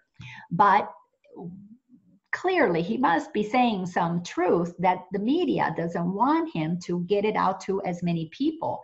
You won't ban something that is nonsense. Yeah, because YouTube was banning a lot of his, and I would try to watch it, and then before it went away, and I'm like, okay, what's going on Yes. here? Go to bitshoot.com. What's it called? BitChute, BitChute.com. BitChute.com. It's a platform similar to YouTube, and you'll find all those videos are there too.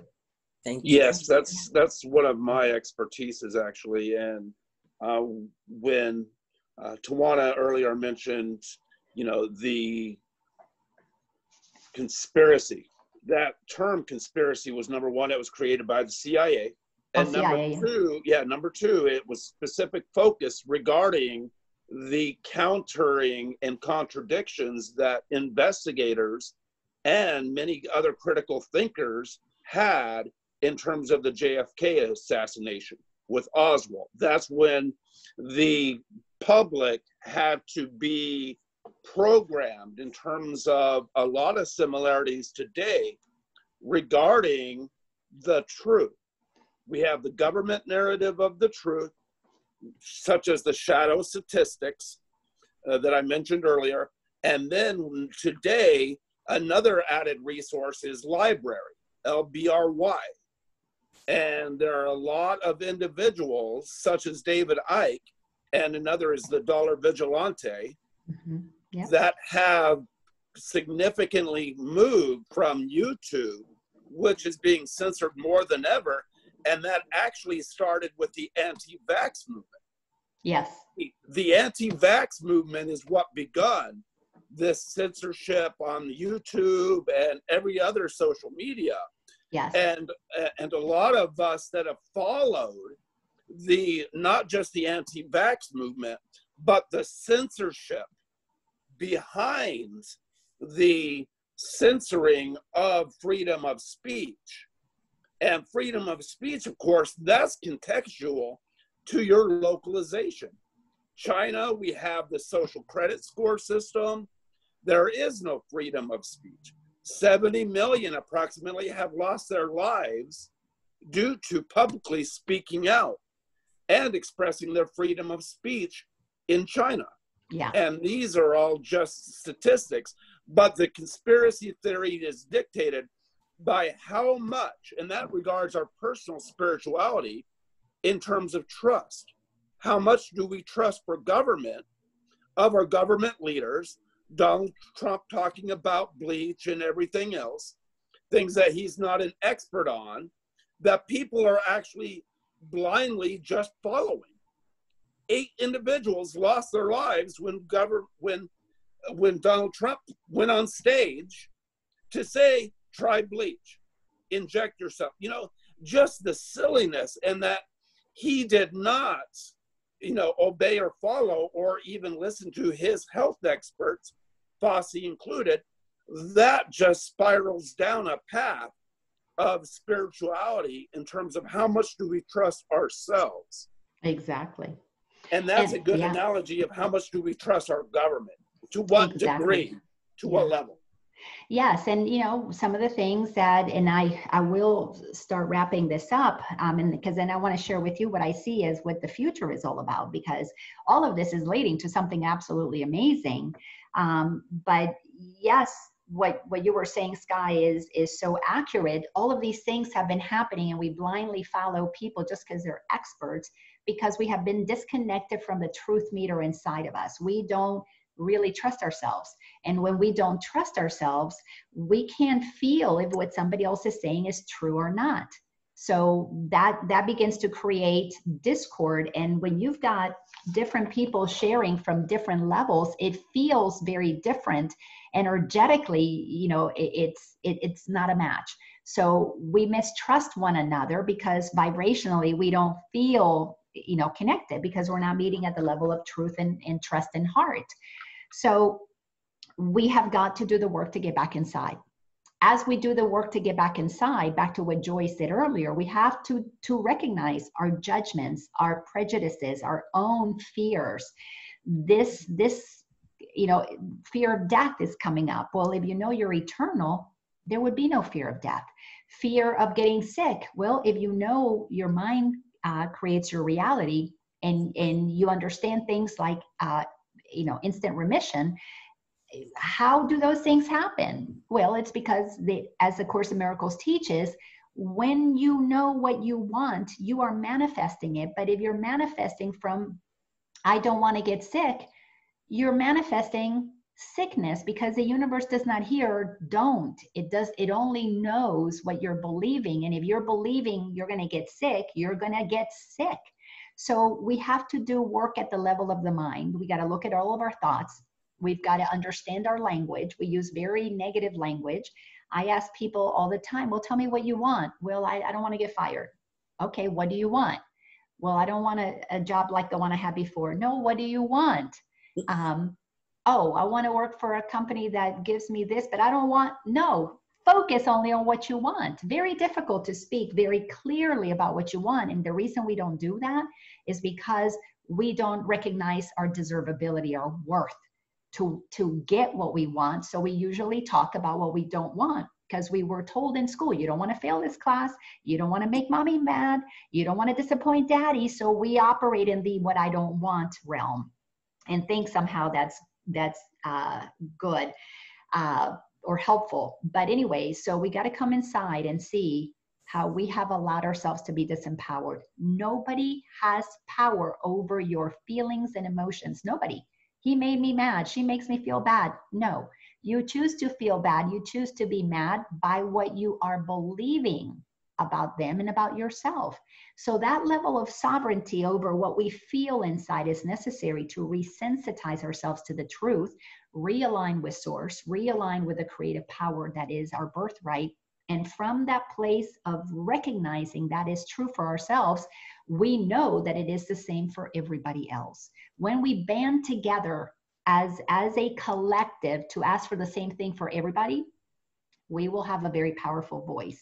And right now, what we're seeing is, even though people are on different sides of the vax movement, on different sides of the virus movement, on different sides of Fauci, on different sides of Trump, one thing that is becoming really clear is that we're noticing the suppression, the censorship.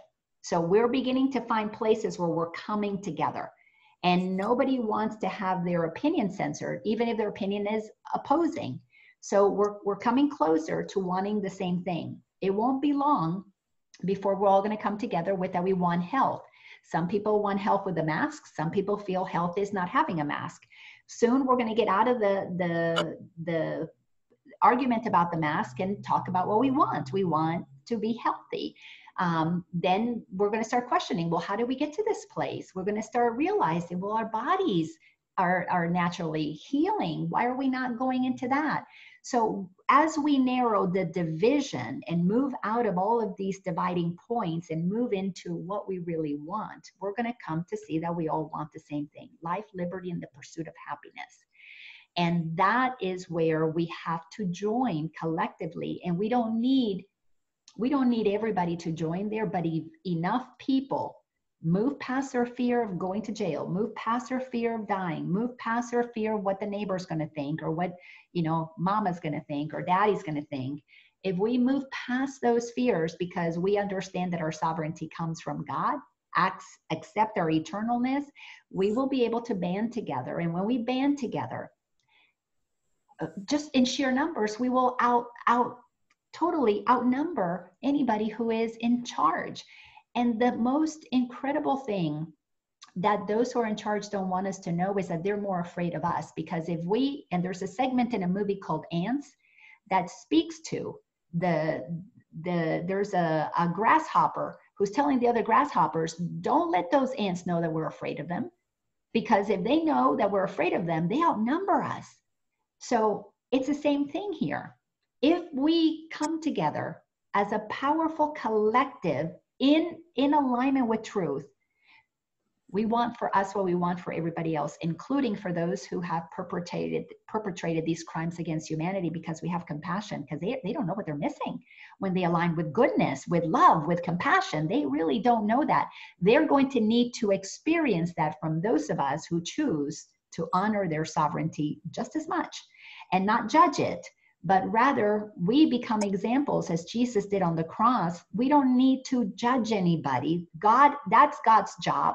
And God doesn't even judge us as good or bad. God gives us the same party because we're all the prodigal children. When we align in with a place where we are the same, God sees us the same. All of us becomes vessels for this incredible power to come through. So my prediction is, and I say prediction, that's not the right word, but what I'm sensing is coming because of the potential of what I see happening, is that we've got a couple of years of turbulence where a lot of the ugly stuff that we weren't aware of is going to keep surfacing. We're going to be distracted with all kinds of things, pitting neighbors against each other for, going outside without a mask, silly stuff like that. That activates a lot of fear. Not being able to open your business, and like in Texas, sending somebody to jail because she owns a hair salon. But now that governor is recognizing the errors of their ways and correcting that because the community came together. The gentleman here in Atlanta that got shot, they didn't go after his killers because the governors and the police saw how he was gunned down.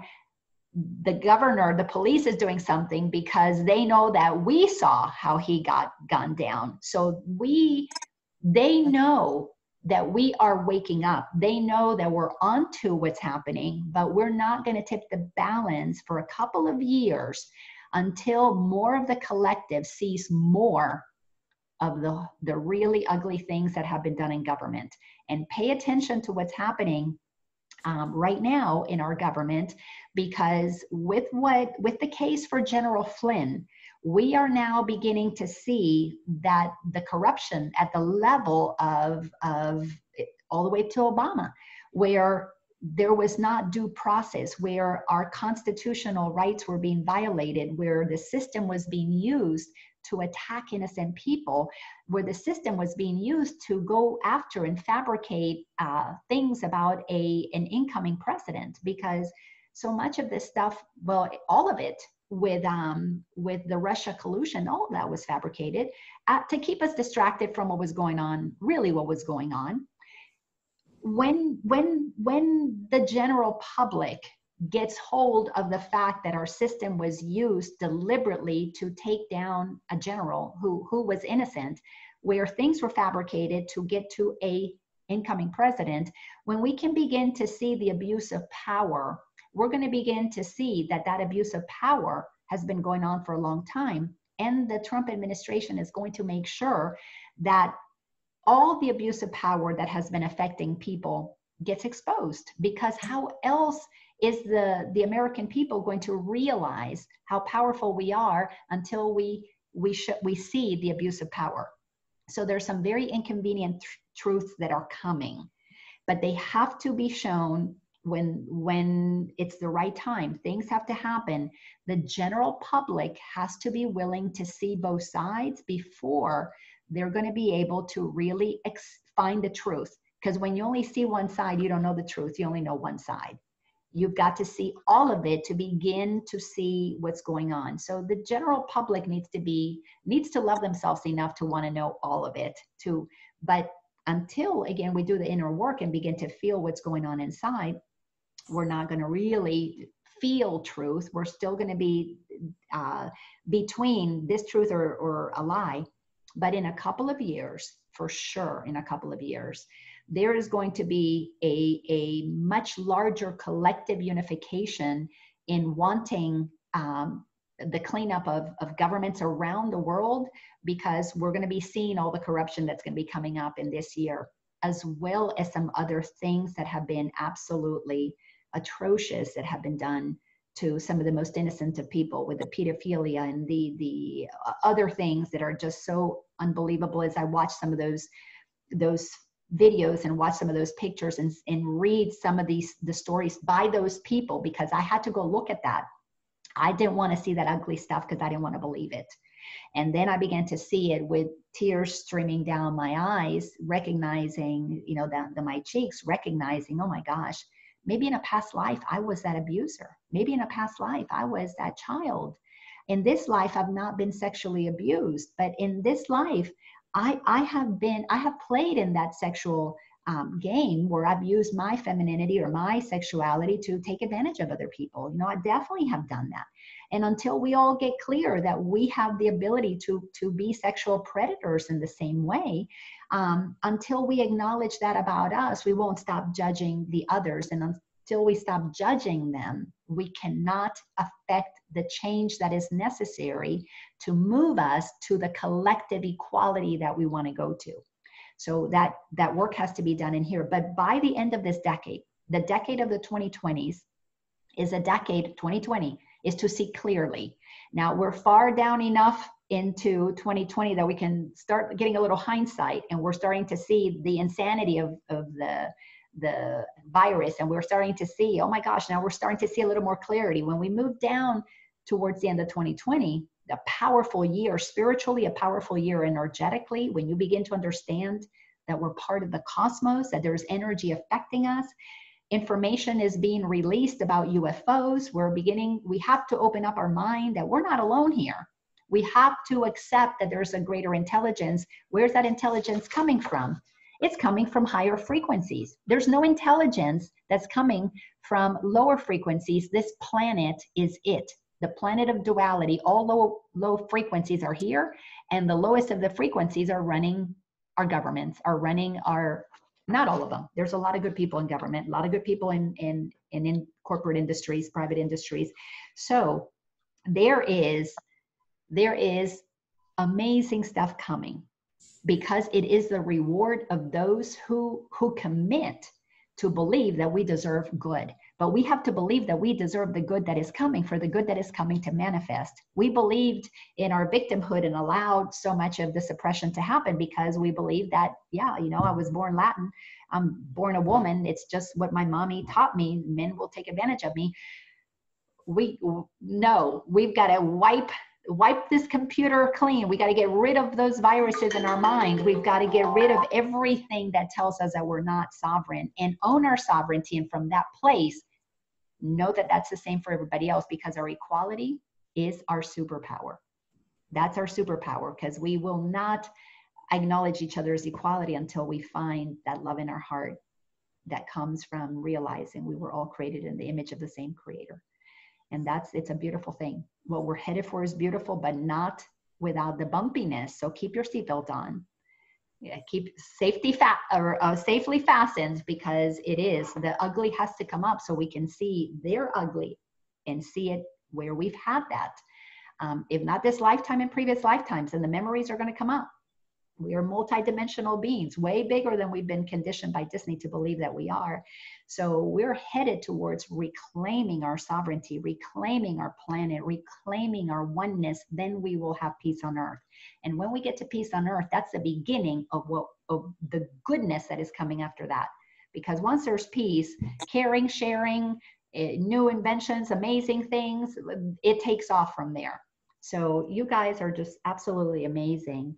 Unless anybody has anything short you want to comment about today's conversation, did you get some of what you were looking for? If you left with more questions, we may have to do another session. Yes, Donna? I have more questions, but I'm going to watch the 5G video, because I saw some of what David Icke was saying, but I had to push pause. So if we could have like part 2 one day, because I do have other questions. Sure. This has been great. I will sleep well tonight. And it's weird because I had the song Come Together by the Beatles in my head. I love John Lennon. I was listening to him the other day, and I'm just thinking I'm going to go back to listening to the Beatles again, because I think they were enlightened beings. High frequency. Yeah. And high frequency words. But yes. Thank you. You have, I have a book of notes. And Thank you. You brought the calm that you always do during the Course in Miracles class. And I thank Joy because I talked with Joy after watching the videos. She called me first and I hadn't watched all of them.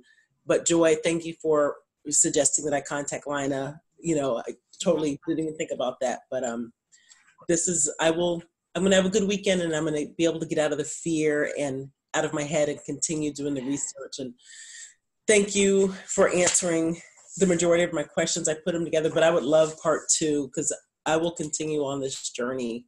Yes. Yeah, there's no turning back. Once you take the red pill, there's no going back. And I need to watch The Matrix, which is crazy. I've never watched it, so I wrote that down. Yeah, the ahas are going to be popping. That was a bit of consciousness given to humanity by my understanding is the Wachowski brothers that wrote that are students of A Course in Miracles. Oh, wow. Yeah. Okay. So that's what I've heard. So anyway, so very cool.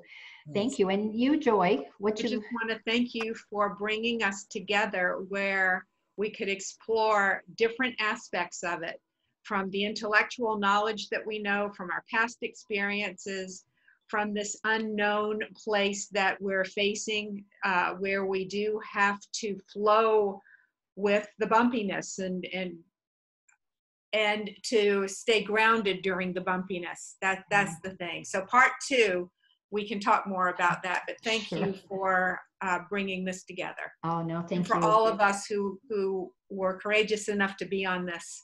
Yes, absolutely. Yes, and Tawana and Sky, thank you for joining us. Thank you for having us.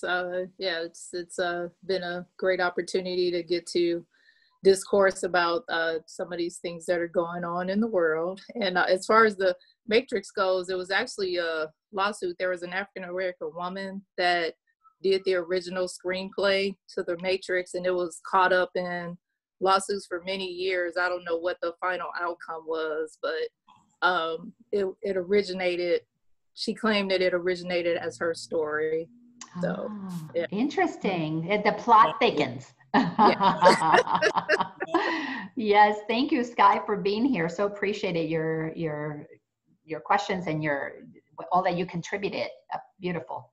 Well, I concur with all of you ladies, and A Course in Miracles is thinking outside the box, right? Something is bigger and more magnificent than our human shell. Yes. And the mind can be unlimited, and that aligns with affirmations, of course, right? It has to be specific, measurable, attainable, the SMART, many of you have heard. That's true. Affirmations have to be that programming to deprogram you from the rest of the world. Dr. Tawana and I, we've totally disconnected ourselves from the mass media, right? We don't watch it on television in terms of the mainstream. But one of the biggest quotes that I learned, because I've been doing a lot of follow through on the crypto and the Bitcoin, is the originator of the Bitcoin. The quote is, "A rat in a maze is free to go anywhere as long as it stays inside the maze." Exactly. And that's where we've been. We've been the rats in the maze, but we, from a soul perspective, chose to incarnate as a rat. And that's where our power comes from. Exactly. And there's a humbleness and humility, in terms of humankind staying within that maze. Yeah. And that's where the innovation and the entrepreneurs and even the miracles occur once you start thinking about and deprogramming yourself from staying inside that maze. Yeah. The eternity and the world is yours. And that's where I want to end. And it's scary deprogramming. It's scary going into who am I if I'm not who I think I am. That's very scary. So we got to be really gentle with those people who get afraid and who are, not ready to expand. We got to love on them because it's not an easy path. But those of you who are on that path along with me, thank you for your courage, because we need courageous warriors of the light who are willing to do their inner work so that we can stand as examples of what's possible, because that's what's going to help us bring about a new earth. So thank you all so much. You guys have a wonderful rest of your day. I am in eternal gratitude and humble that you guys spent this many hours with us. Thank you. All right, you all take care. Bye, guys. Thanks.